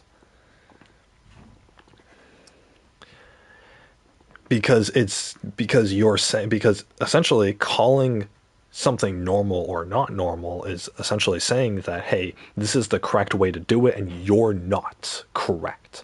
You are not living life correctly. And the thing is that just, obviously that doesn't apply. I hope that's obvious to you guys, is that, obviously that doesn't apply because there is no one correct way to live life. If you want to freaking go out into the woods and be away from the entirety of society and just build a log cabin and chop down trees and grow a little farm for the rest of your life, that's not abnormal. It's just a different way of living life. If you want to settle down and have a social life and get a house and a career, that's not the correct answer. It's just one possible way to live life. The only incorrect answer on how to live life is if you get yourself killed, right? That's the only way, right? Don't go to the ghetto if you're white, and don't cross the street when cars can run over you, and don't starve to death. I mean, that's like, okay, here are some incorrect answers, right? You having anxiety or you having depression and it being a little bit more difficult to do things isn't incorrect, because you can still live with that. And in fact, we've created our civilization so that you can live with that. I have anxiety. Outside of my family, I only have to interact with like a couple people a month. If I worked a job, I would only have to interact with a couple extra people a month. It's like my boss and maybe a coworker that I work with. That's it. And if I have anxiety, well, I'm going to get used to those people. But even if I have really bad anxiety, there's different jobs. There's different jobs. I can get an online job. Zoom meetings. Not even Zoom meetings. I could get a job where I do freaking, I don't know. I could transcribe audio documents to people. You know, send me an audio file. I'll type it out for you. Pay me by the hour. There you go. Right.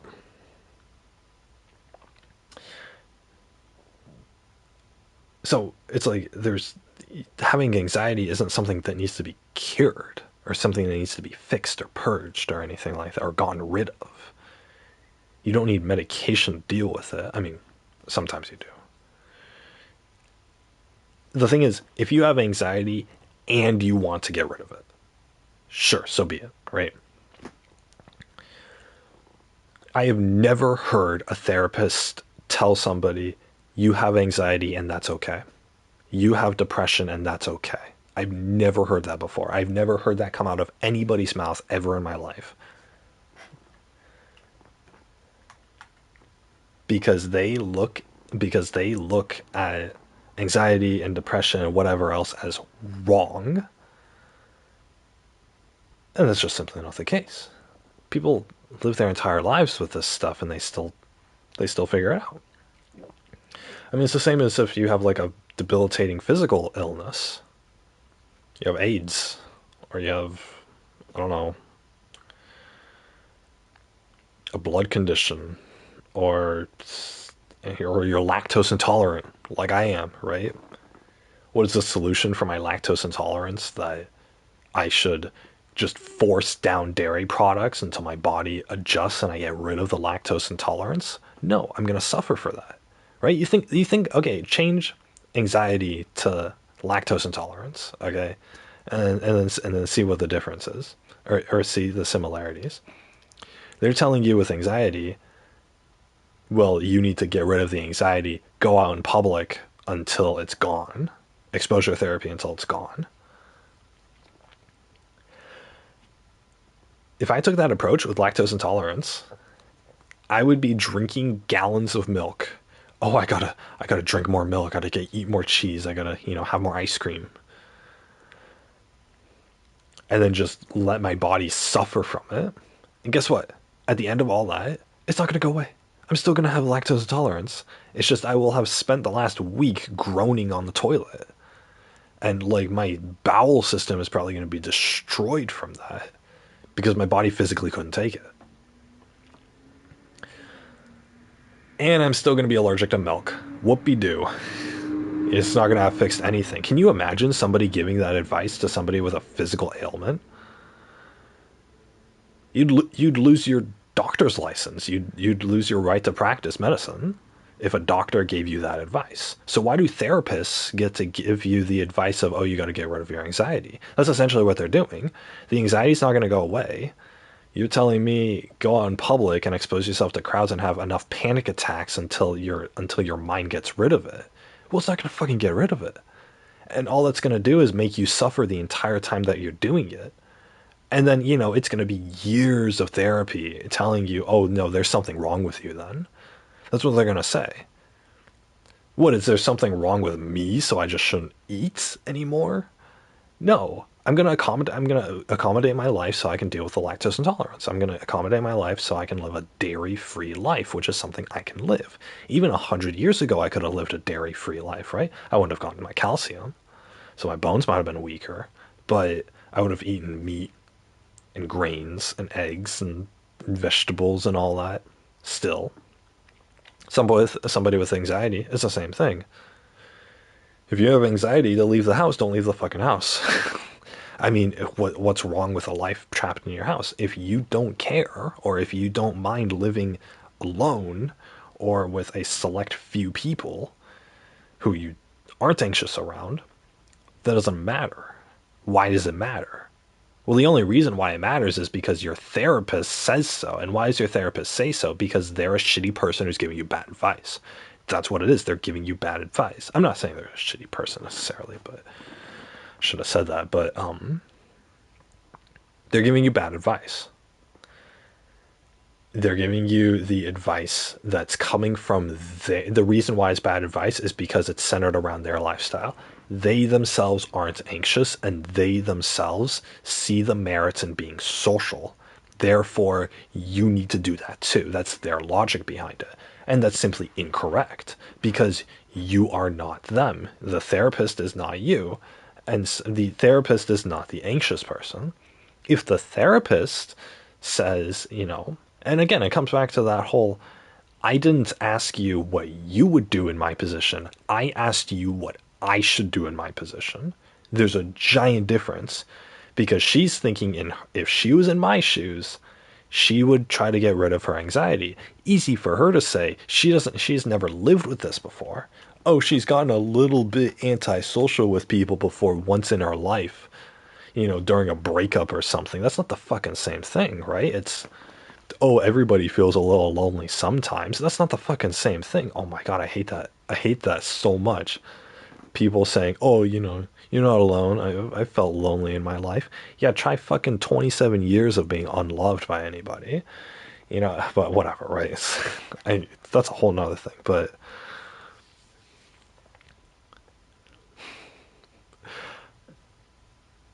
this therapist has never had to live with anxiety. That's why I think it's fucking only normal, healthy people, mentally healthy people are becoming therapists. And I think that is a huge problem because the kind of people who go to therapists are not mentally healthy. Not at all. But, and yet you have these therapists who don't understand the mental conditions that these people are going through, trying to give advice.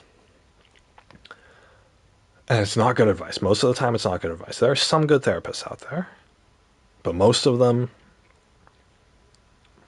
will only give advice based off of their own life, and whatever the textbook says. The textbook says, oh, one solution is exposure therapy.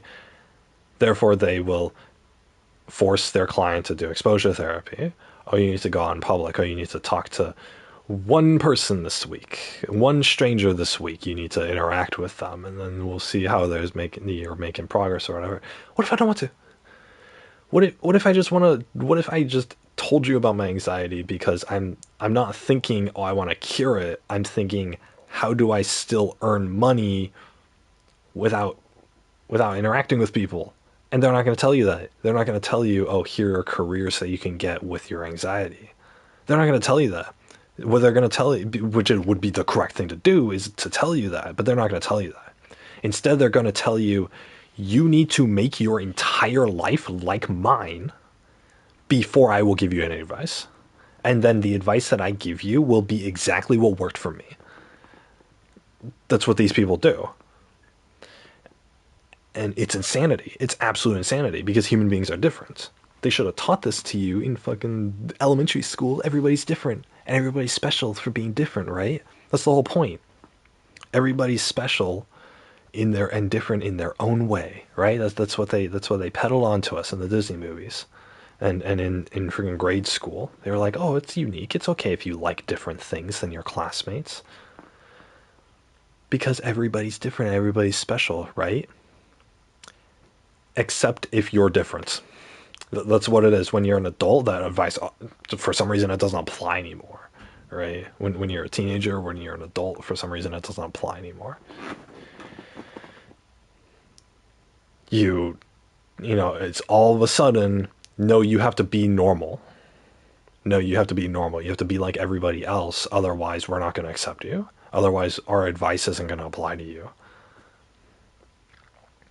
Like, what the fuck? Honestly, like, you told me as a kid that everyone's unique and special, and I grew up on the idea that, hey, everyone's unique and special, and we've crafted our society to accept people who are different. And then all of a sudden you grow up and it's like, oh, you're not allowed to be different.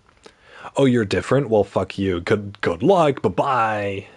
Bye-bye. We're not going to deal with you because you're not normal, because you have anxiety or you have depression. Oh, I don't like how you're sad sometimes. Get out of my life. oh, you have a hard time coming up with things to say. Well, bye. I don't want to be friends with you. I don't want to hire you for my job because you're different. And then they'll go home and they'll tell their own kids, hey, it's okay to be different. They'll completely ostracize you from the community, but then they'll go tell other people it's okay to be different. It's okay to be different within our acceptable standards. That's what it is. And it's not like we're harming anybody. It's not like our depression or anxiety is harming anybody. Even worse mental disorders like schizophrenia or bipolar or anything like that, they don't necessarily harm people if you're not malicious about it, right? Bipolar typically has an influence on other people, but it's a more intentional thing, and I blame the people instead of the disorder. So if you tell me someone is like abusive towards their kid because they have bipolar disorder, I'm still going to suggest to throw them in jail for the rest of their life, because they don't get to use their mental disability to as an excuse to harm people. Nah, shit. It's almost time. What's the people over here?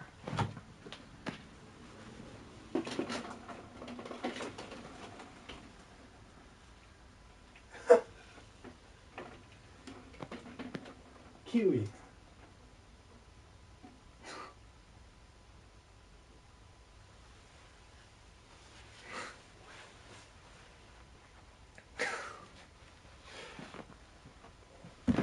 Kiwi is... she's behind the blackout curtain, but she's in front of the blinds, because I have the blackout curtain and then I have the blinds closed. But there's a little windowsill between the blinds and the actual window that she can be on to look out. And so I thought she was looking out the window this whole time. But no, she's in between. She's in between the curtains and the blinds, the closed blinds, mind you, and she's just staring at the blinds. She's just staring at the blinds. She can't see outside with that. There's no simulation. She's just staring at the wall. What an idiot. Why is she doing this? Ugh. I've been getting spam mail. Or I've been getting, not spam mail, but I keep getting these freaking ads. Oh, you want to get together and fuck? So it's kind of ads. I've been getting invites for them on my Google Drive. I don't know why. Who got my email address? Who got my email address and doing this? It's worse enough of the spam calls. Oh, spam text that I was getting.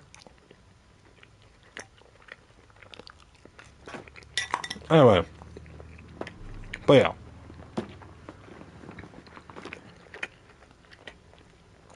I gotta go in like a couple minutes here. But yeah, anyway, it's these therapists. They're telling you that there's something wrong with you. And the basis for them telling you that there's something wrong with you is that they themselves don't have it, and you aren't exactly like them. Therefore, you're the wrong one. Because it would hurt their ego if you told them that they're the wrong one. Hey, maybe you should have social anxiety. They'd be like, oh, that doesn't make any sense. Why does it not make sense? Because it's not something that they consider normal. That's what it is. Normality is not what's correct. Normality is just simply what the majority of people agree upon. And that's it. If the majority of people agree that Hitler was bad, then you're gonna get ostracized from your community if you say that Hitler wasn't bad. You guys understand that. Same thing with anxiety, right? And obviously Hitler killed a bunch of people, and the end of the argument could go either way for that. But they're not being open-minded about it, right? And our education system doesn't do enough to teach a contrary opinion to that, right? Nobody's ever explored the idea, nobody officially has ever explored the idea that, hey, maybe Hitler wasn't such a bad guy. But no, I'm gonna get banned for saying something like that, right? But yeah. So why do we, so why is anxiety and depression not normal? It's because the majority of people don't have it.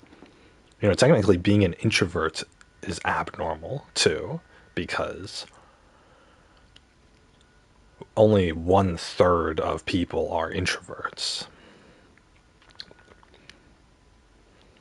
And by introvert, I don't mean antisocial. I mean, like, just simply, hey, socializing is a little draining on me, but I still want to do it. That's what an introvert is. If you just don't want to socialize, well, then you're considered antisocial, and that's something that's considered wrong with you, even though I don't agree at all.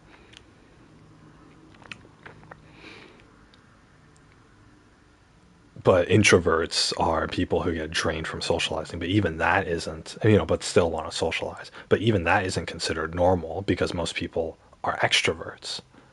Most people do want to socialize and they get energized from socializing. So being an introvert is abnormal, but it's not something that anyone thinks that they can do something against, right? Because, hey, at least you're still socializing. Because introverts still socialize. But if you have anxiety or if you're antisocial, right, you don't want to socialize, then there's something considered, then they consider something wrong with you. And you have to go to therapy to get that disorder purged. And you have to get medication if that disorder doesn't get purged, even if you don't want it. Therapists might suggest medication to me because, oh, you need to talk to people. I don't need to fucking talk to people. I don't need to. I can go the rest of my life without talking to another human being. I can go the rest of my life happy if I have a wife to talk to and maybe children, and that's it, right? And then the rest of my life is not interacting with any other human being. Why do I have to like socializing? Huh? It's because your therapist likes socializing. It's because your parents like socializing. It's because society likes socializing. Therefore, if you don't hold that same interest in it, then you're considered the weird one, and they're gonna really force you into doing it until that behavior is purged. And that is the cruelest way possible. It's like doing shock therapy to the gay people, right? It's like how they used to do electroshock therapy to gay people at Christian camps until they turned straight. It's the exact same thing as that, except instead of being gay, it's anxiety, and instead of putting you in an electric chair to shock it out of you or to pray the gay away, they're putting you on medication and they're forcing you into public. So, but it's the same exact thing.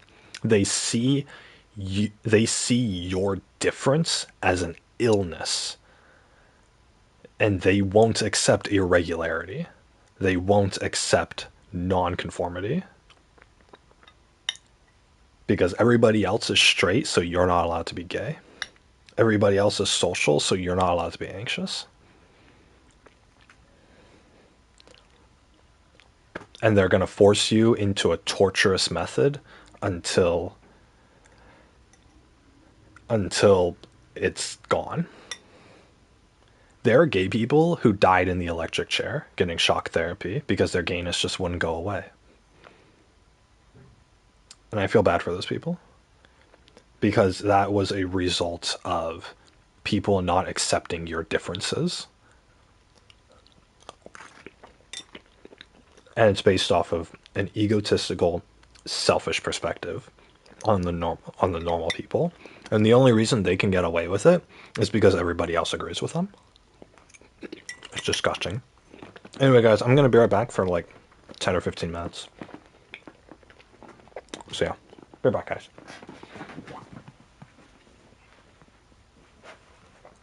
Get my glasses.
I guess I'm back.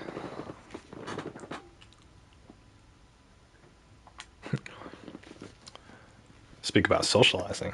I just had to. We have cleaning people over today, so I had to direct them. Ugh. What's up with the reflection on my glasses? What the hell? What am I looking at?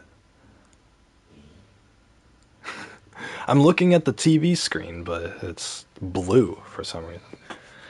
Gotta get this long sleeve.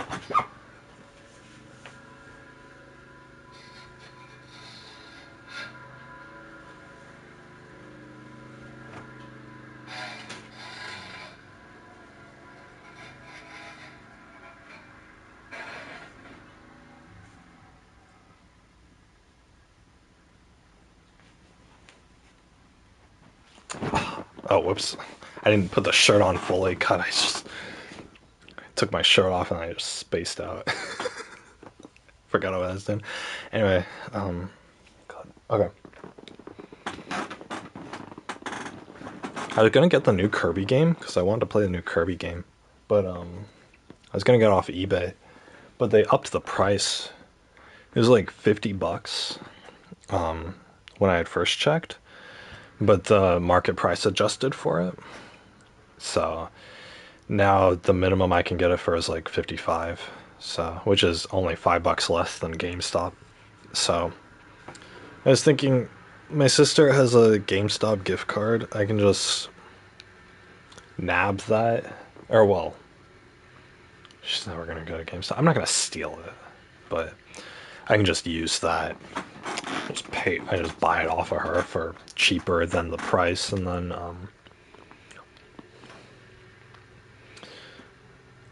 do that. I've been doing these. I've been helping out my mom with uh, some of some of her like academic stuff, and so she's been paying me. It's very minimally. So I'm gonna get a couple books for free off of her. She's been giving me a lot of money for doing it, but I'll probably ask for the gift card, and then I can also get these couple of books that I've been waiting on. These stupid. You guys know how Amazon is 2 day shipping, right? If you have Amazon Prime, which I do. The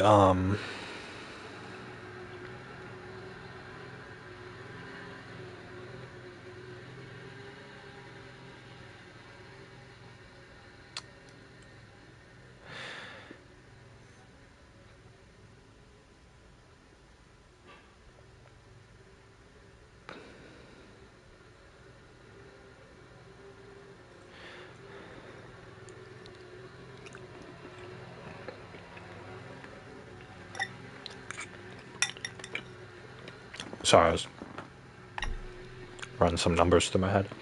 Anyway, you guys know how Amazon has 2 day shipping. I ordered a couple books for myself from Barnes and Noble because I get a discount over there, and they're supposed to ship not to my house, but they're supposed to ship to the store, which you would think is faster because the store gets shipments every day. They're supposed to ship to the store, and then I would go to the store to pick them up. But you guys think like, okay, if I pick up my whatever Amazon orders from like an Amazon locker, I can get it in like 4 hours. If I bought a book off Amazon and I got it shipped to an Amazon locker, it would be here within the day, right? I could order one now and probably go pick it up at 6.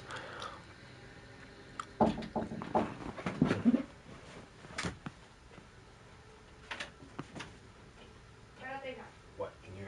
She has a question.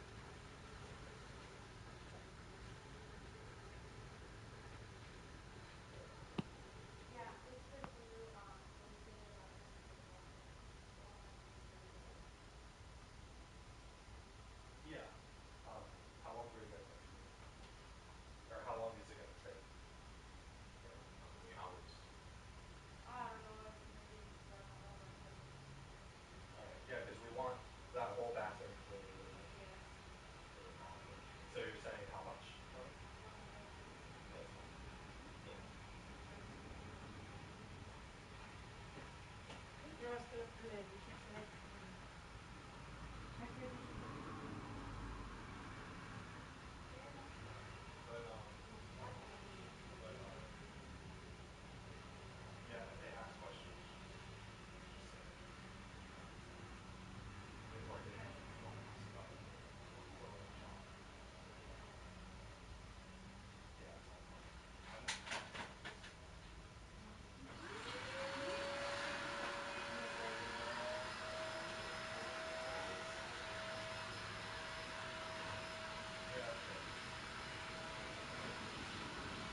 Okay, well.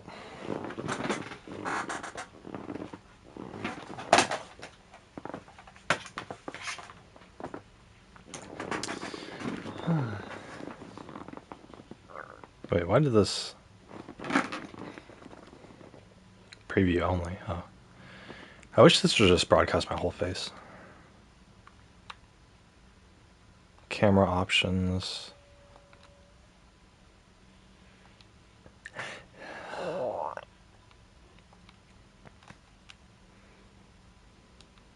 Okay. Where's the camera? Okay, there it is. But yeah, anyway. What was I saying? I was talking about... Oh yeah, bad advice. Anyway, so people who don't consider what you want when they're giving advice it's bad advice, and it typically shouldn't be taken. It can be considered an option, right? If I ask 10 people, hey, what should I get for a job? And they all give me 10 different answers. Then it's like, okay, now I have 10 things I can consider. And I also have other things I can consider too outside of their advice, right? You know, typically when you ask for advice, it's normally just to get ideas, which is why it's really bad to listen to the advice of just one person, right? If you have like one parent telling you to do something or whatever, then that's really bad. Or it's like, and they give you bad advice, right? It's like you don't have anything to bounce off of, right? And that's typically a trap for like kids or teenagers because they don't have a perspective of the world, right? And they trust their parents to know about the world more than they do in order to give them a an answer with sound judgment. But unfortunately, that's not the case, and a lot of parents are worse than psychologists, right? And if a psychologist is giving a closed-minded answer to somebody that they're helping, then the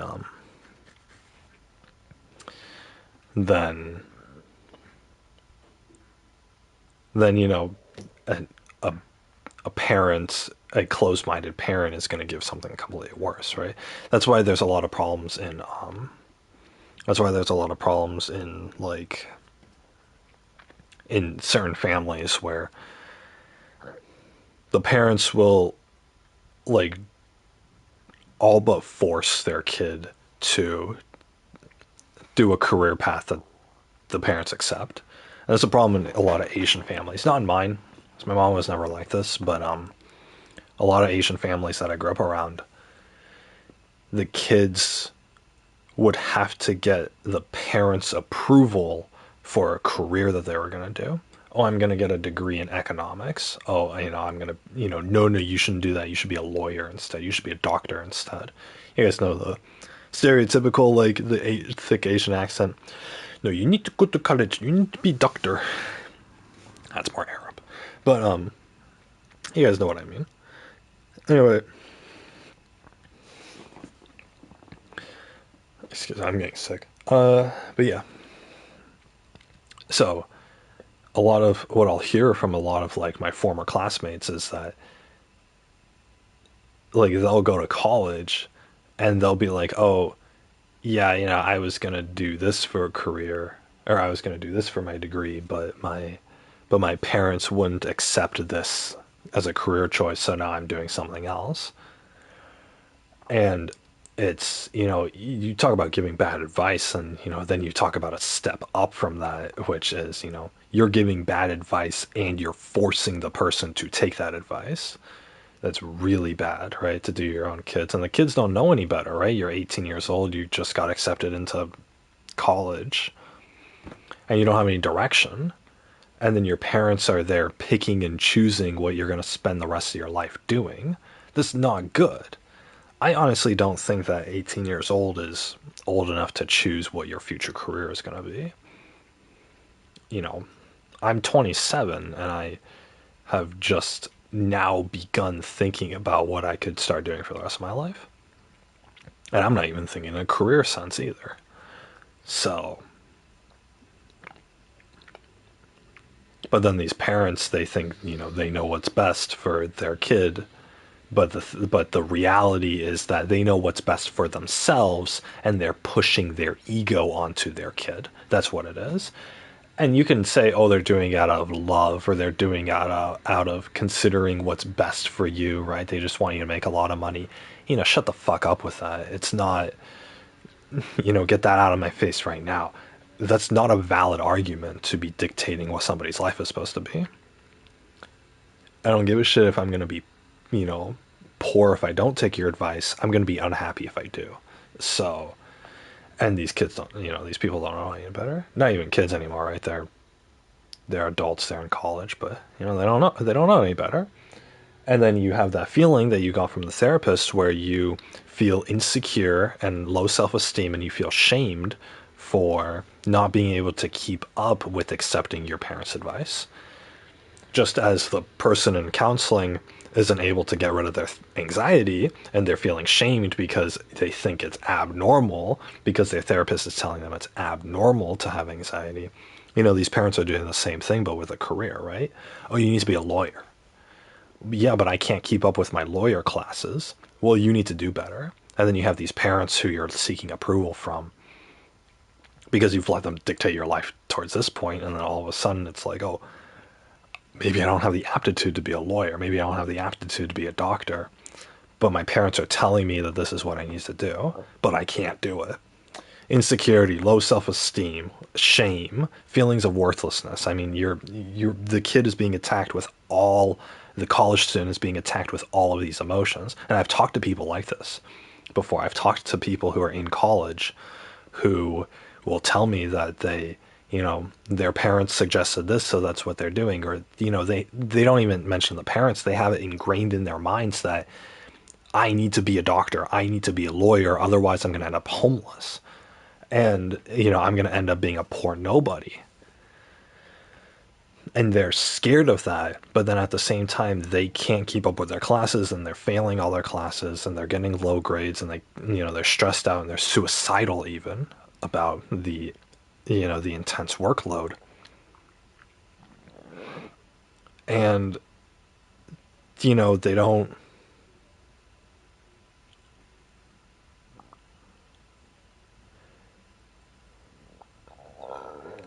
and they need a change, but in their minds they're trapped, they're locked into this decision, and that's simply not the case. And I tell these people, look, what's going to happen if you just drop out of college right now? And they say, I don't know. And that's what's scary.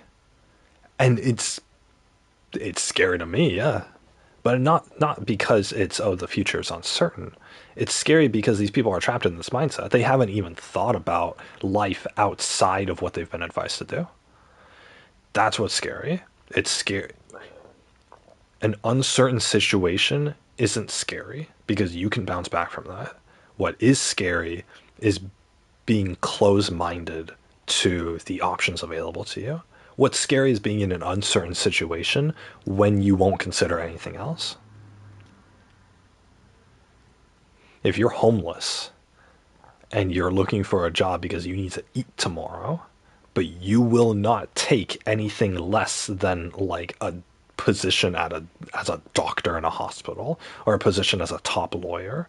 You won't take any job that's less than that because that's beneath you, because that's the only thing that you've learned to strive for.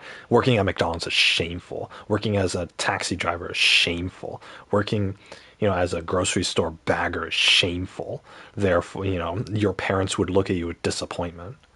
You need to fucking eat tomorrow. You need a roof over your head.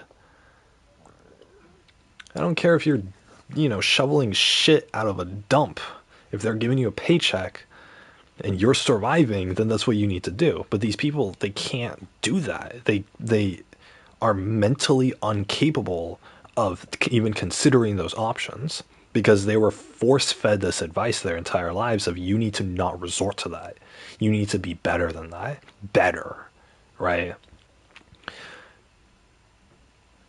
And so they end up not being able to do it. They end up going to school, and they end up killing themselves over over their inferiority, over what they consider to be their inferiority, because they've taken this advice seriously that they just can't keep up with, because their parents and their counselors and their therapists and the people around them never once considered who that person was, what they wanted, and what they were capable of.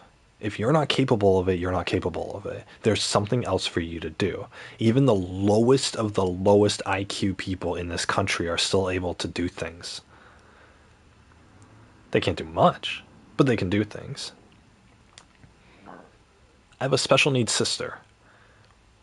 She's 23, and she reads and comprehends at a second grade reading level.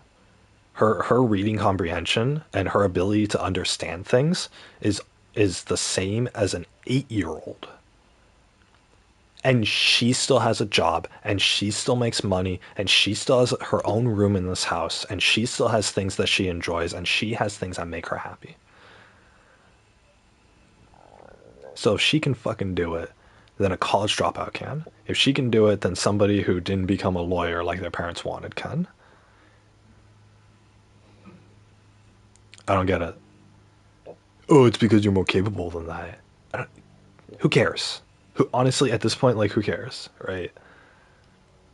Do not give back. The only person who thinks that you're more capable than that is the person giving bad advice, and they might not even think that. They just want to push their ego onto you. It's never about what you are capable of. It's never about what you wanted or what will work best for you. It was about what they approve of. That's it. They're a strict parent who, doesn't want to be shamed by the fact that their kid didn't become uber successful. So they force their kid into a despairing situation until that kid has feelings of worthlessness and suicide and develops lifelong mental disorders because of that, all while stressing out during his formative years, just so that you could have something to brag to your friends about. What a worthless fucking parent. It's insane. And if that parent disowns the kid because they ended up working at McDonald's instead of graduating college, then that kid is a hell of a lot better without that parent. Like an insane amount of better without that parent. It's disgusting. And the reason why I'm so impassioned by all of this is because I had to struggle with this, and I had friends who had to struggle with this, and I had classmates who are still struggling with this. I mean, we're all grown up, and these people are still struggling with this. And it's insane. And I think about all of the people who are going through what these kids went through. I think about all the strict Asian parents out there. I think about all of the parents who don't care about what their kids want. They just care about what they can brag to their friends about. The therapist who wants to have it on a record that, she fixed her client's anxiety. They care about themselves, not about the person that they're helping. And so therefore it's not help. It's bad advice. And it shouldn't be taken seriously. And the backlash from not taking that advice shouldn't be taken seriously. And it's insanity to me. It's absolute insanity. The most successful people out there in America today were people who didn't listen to anybody else. The most happy people out there today are the ones who didn't listen to anybody else. So why should you? So why is it now imperative that you listen to somebody else? If freaking Elon Musk or Bill Gates or Steve Jobs, if they had listened to anybody else's advice on what they should do with their lives, they wouldn't have been successful. They wouldn't have been millionaires. They might have been doctors or lawyers or whatever socially acceptable career paths there are out there, but they wouldn't have been happy, and they wouldn't have lived up to their own full potential. And if your own full potential is, I'm going to stay at home being an anxious mess, and I'm just going to play video games and collect, government paychecks, then so be it. If that's what's going to make you happy, if my kids end up being like leeches of the government, the only thing I'm going to care about is if they're happy. If my kids become super successful, I'm not going to I'm not going to care about their success as much as I would care about if they're happy. Because I would rather have my kid be a McDonald's worker than a doctor if the being the McDonald's worker makes them more happy.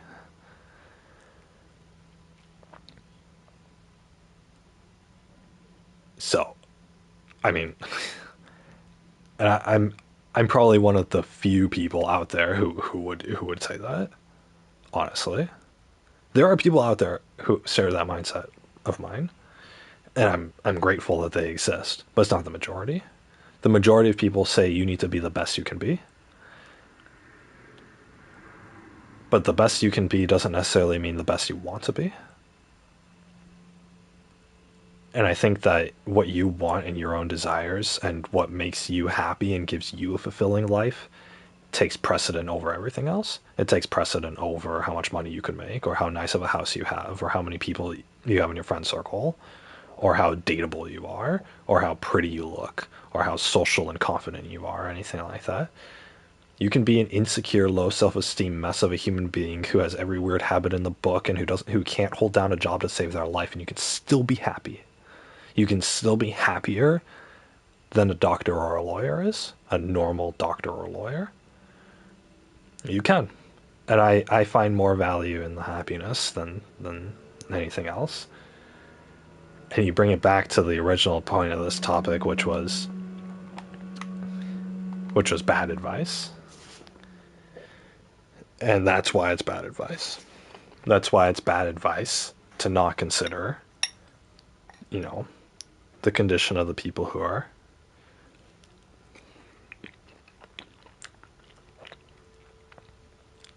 It's bad advice to not consider the condition of the people who are asking for the advice in the first place. So,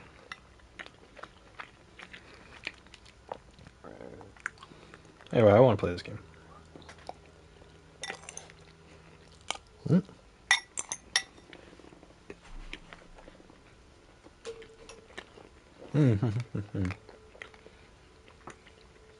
Let's play. I need to put on my headphones. I don't even know if there's like music been playing on this or anything.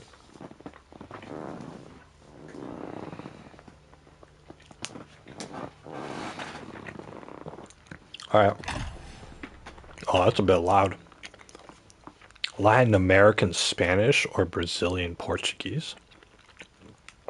Is there a subsect of Spanish that is specific to Latin America?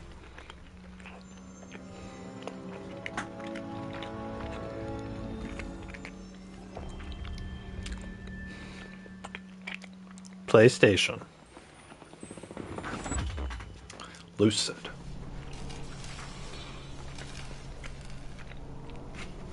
God, I have this big old camera on the bottom. Ugh, I need to change this position.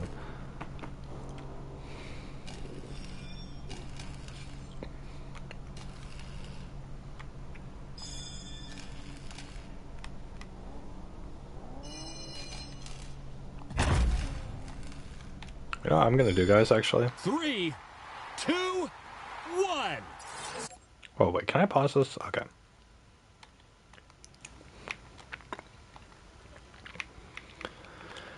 Here's what we're doing. We're doing captures and broadcasts, broadcast, camera. There we go.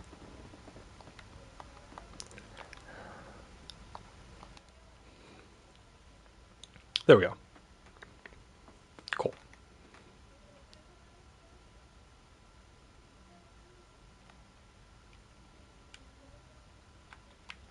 And then I can change move camera to... I don't like the position of that.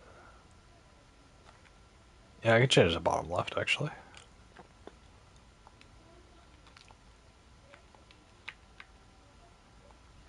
There we go. Cool, cool, cool. Start! Here we go. Oh, God. This is when the magic... Oh god, okay. First of all, there are no I can't change the settings in here. God dang it. Darts, people.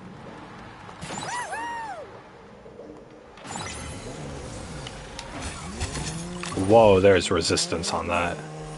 The wolf is howling. Here comes Lupita. Nice. I remember the first time I tried that move. Good times. Oh god, this is one of those, like, I'm trying to be quirky games.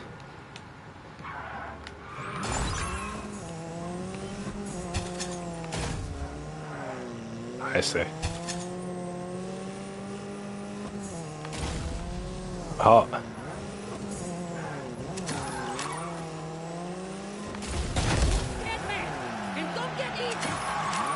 Dang, that's pretty satisfying, actually. Great starting strike right there. What the heck? Oh, Leanne.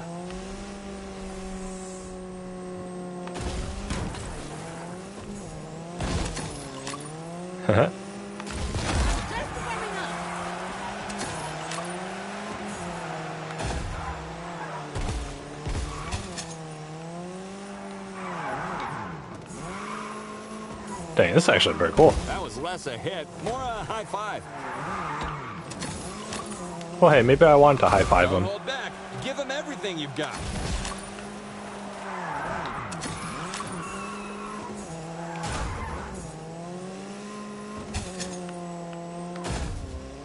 Okay, my health is at the bottom.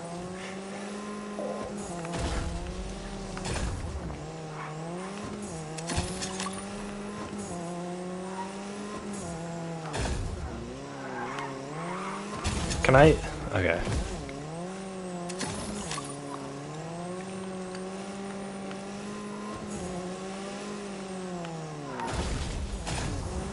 Dang it. Double destruction. That's what I'm talking about.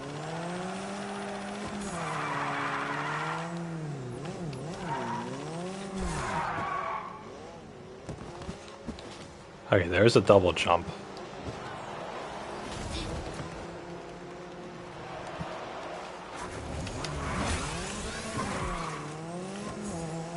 Just getting started with that light hit. Oh, whoops.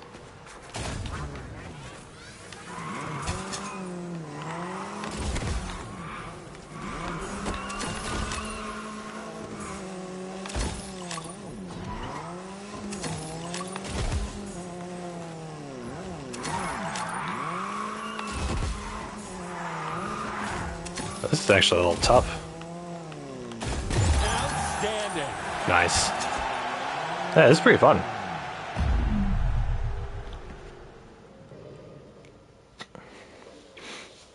Wrecked your way through chaining bots.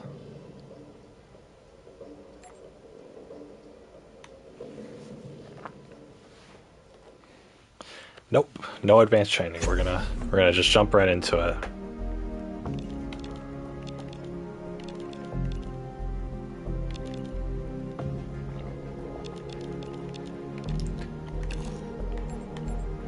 Oh boy. It's the Fortnite shop.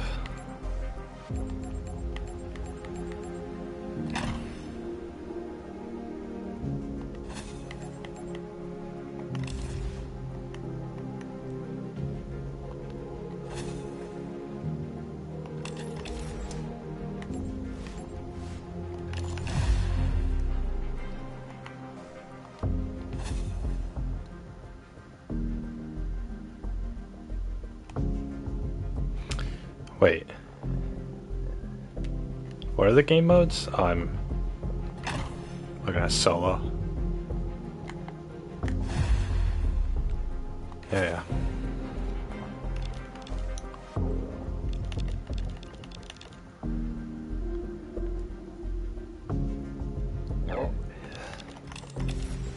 Who are the people? Did I earn a trophy for that or what?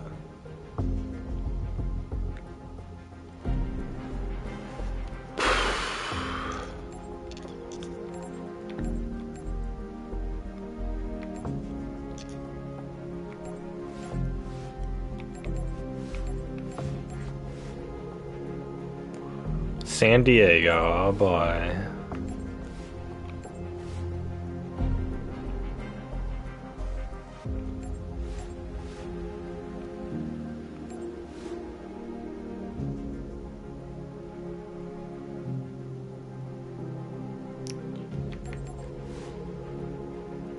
All these people have dark skin.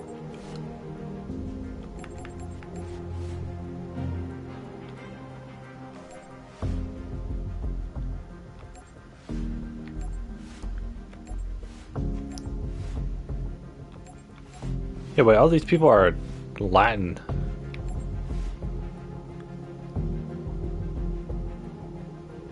Well, I don't know what this guy is, or this guy.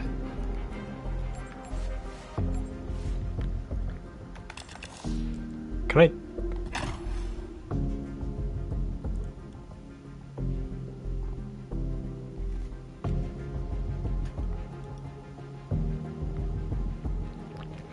Okay, I guess I can't.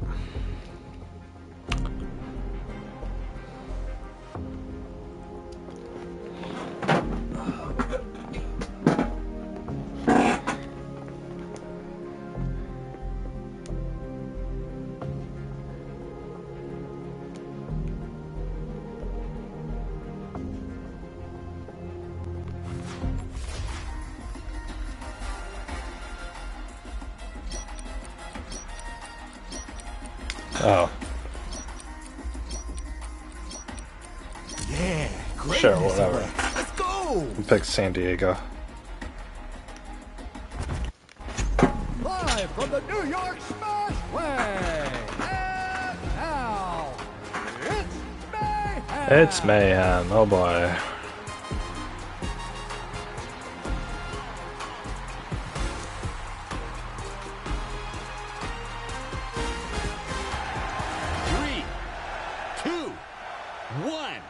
Let's wreck!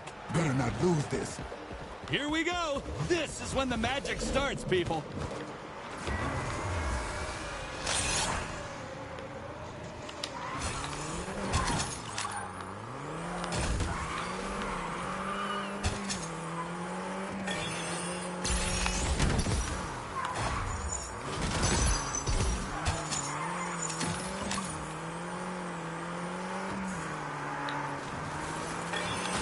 The crowd goes mild. Come on, hit him for real. I'm trying to, man. Oh, he dodged that.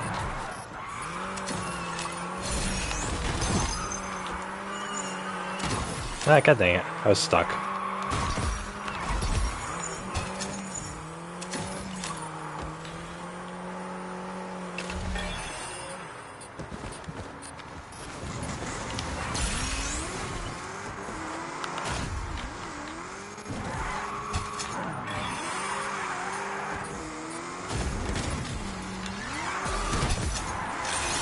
This all-star can still win this, but they'll need to get a move on to catch up.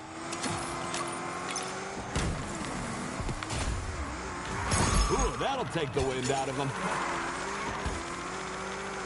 Great starting strike right there. Crushing everything in my way. Boom! Big wreck to wake the opposition up.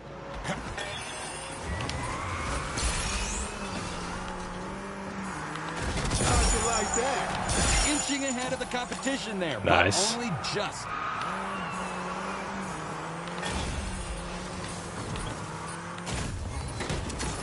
Oh, you think you can take this? Nice try, amateur. What a reversal. That takeover is over. A minute left.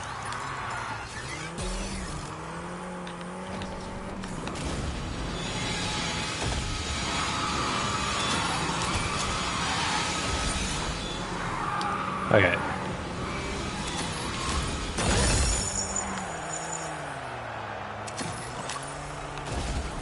Right in the kisser. Ready to unleash their breaker. How do I unleash my breaker? 30 seconds to go.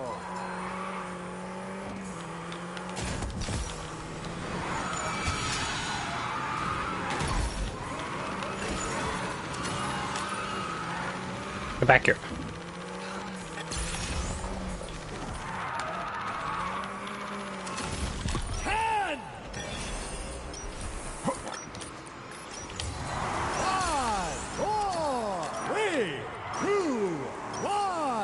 Time is up. The Ultimo Barricado will have his Hey, I revenge. got second. Ultimo Barricado What you do? defeated.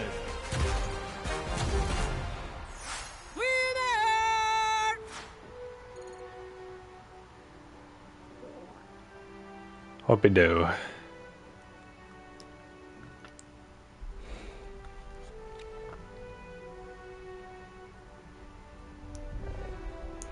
Oh, I see.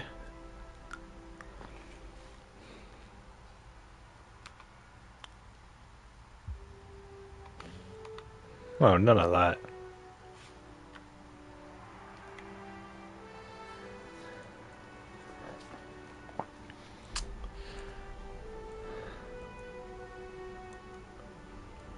So to win, I need...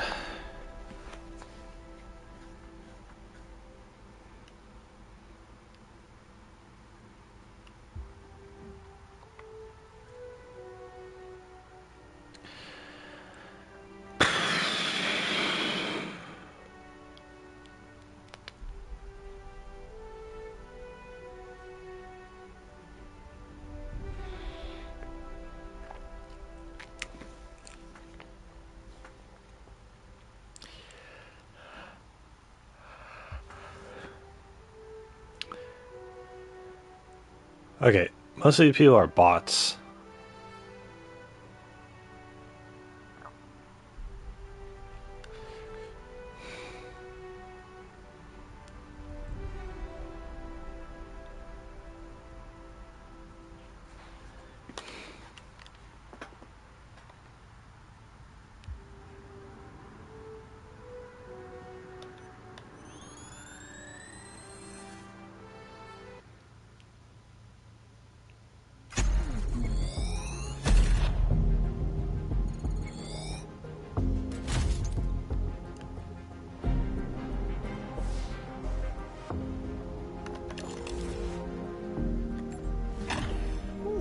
Gotta look slick on the winner's podium.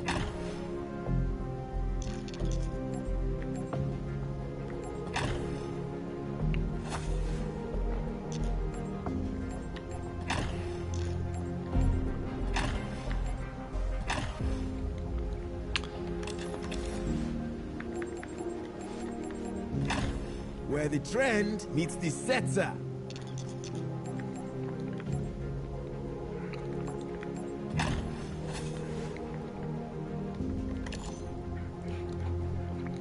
Okay. Yeah, of course you can buy currency. Okay.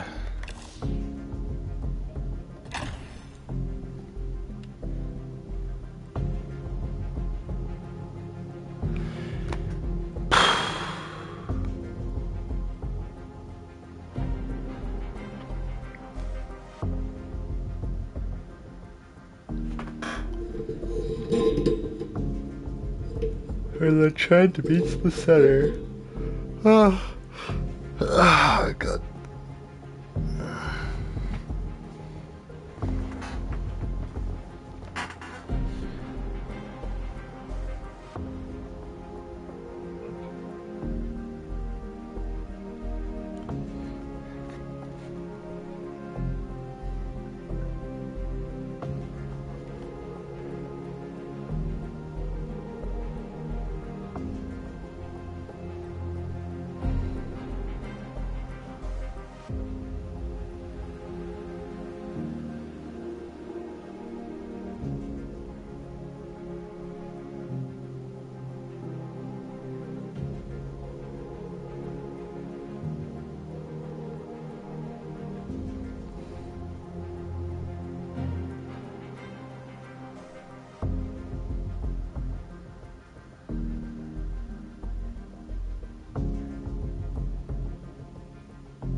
Is this even...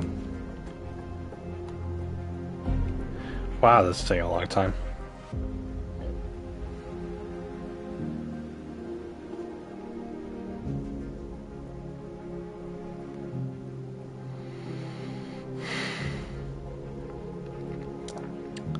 I can probably play a game of Rocket League.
This is really taking its time, isn't it? God, if I can't find a game.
This is taking forever. I don't think there's anybody playing. Oh, I finally found a match.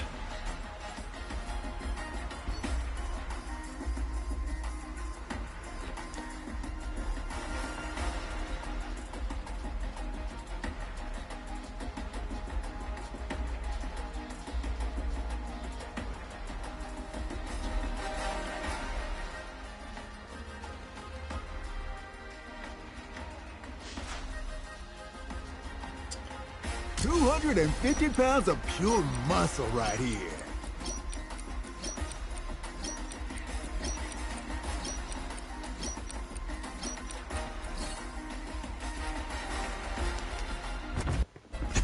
For here is New York City. New York Get City. ready for all-out action. All that action. This is Mayhem.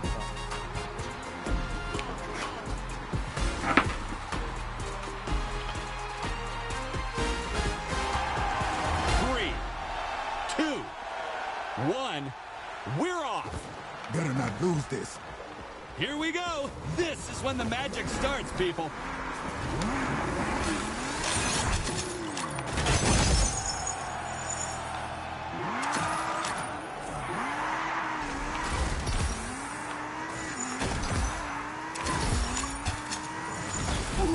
That's gonna leave a mark.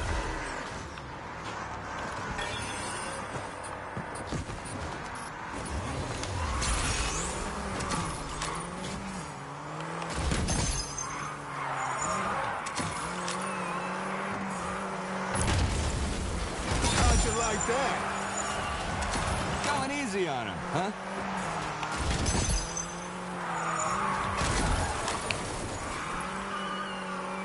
Oh my gosh.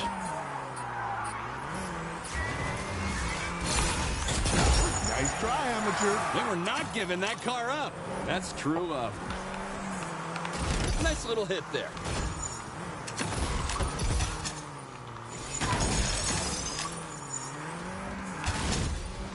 Whether you're winning by an inch or a mile, being even a little in the lead is all that matters. Top-tier all-star action today.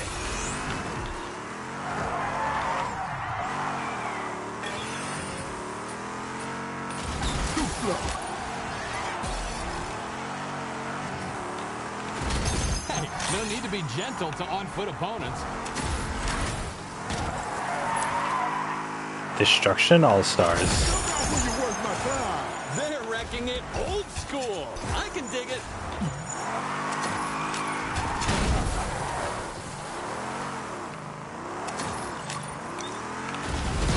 Ow, even I felt that hit.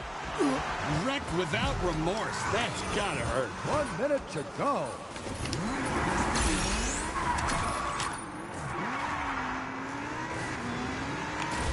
Get off.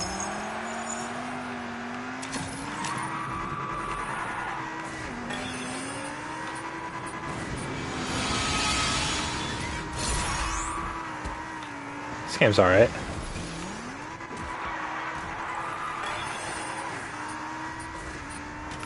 Seconds.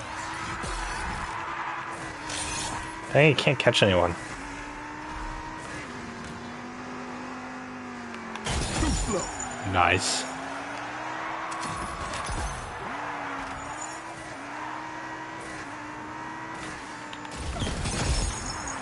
Seconds.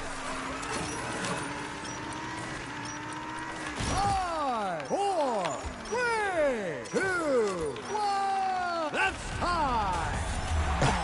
Oh boy, I got second again. Out of probably 3 people. What is this strange new feeling? Is it victory? How about it's bully again?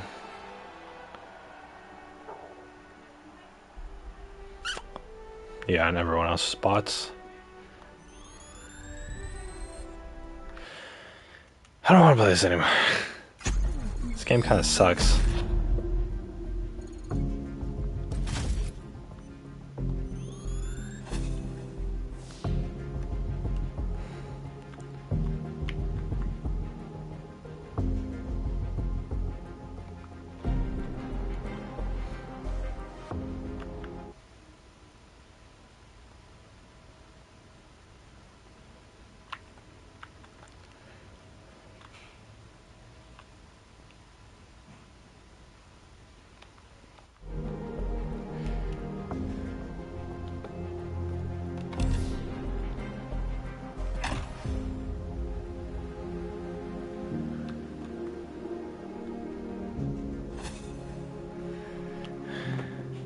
Alright guys, I'm gonna play a different game, but like a little later probably. I'm gonna take an hour break. So yeah, I'll be back on at like 3 or 3:30 or so. So yeah. Bye guys.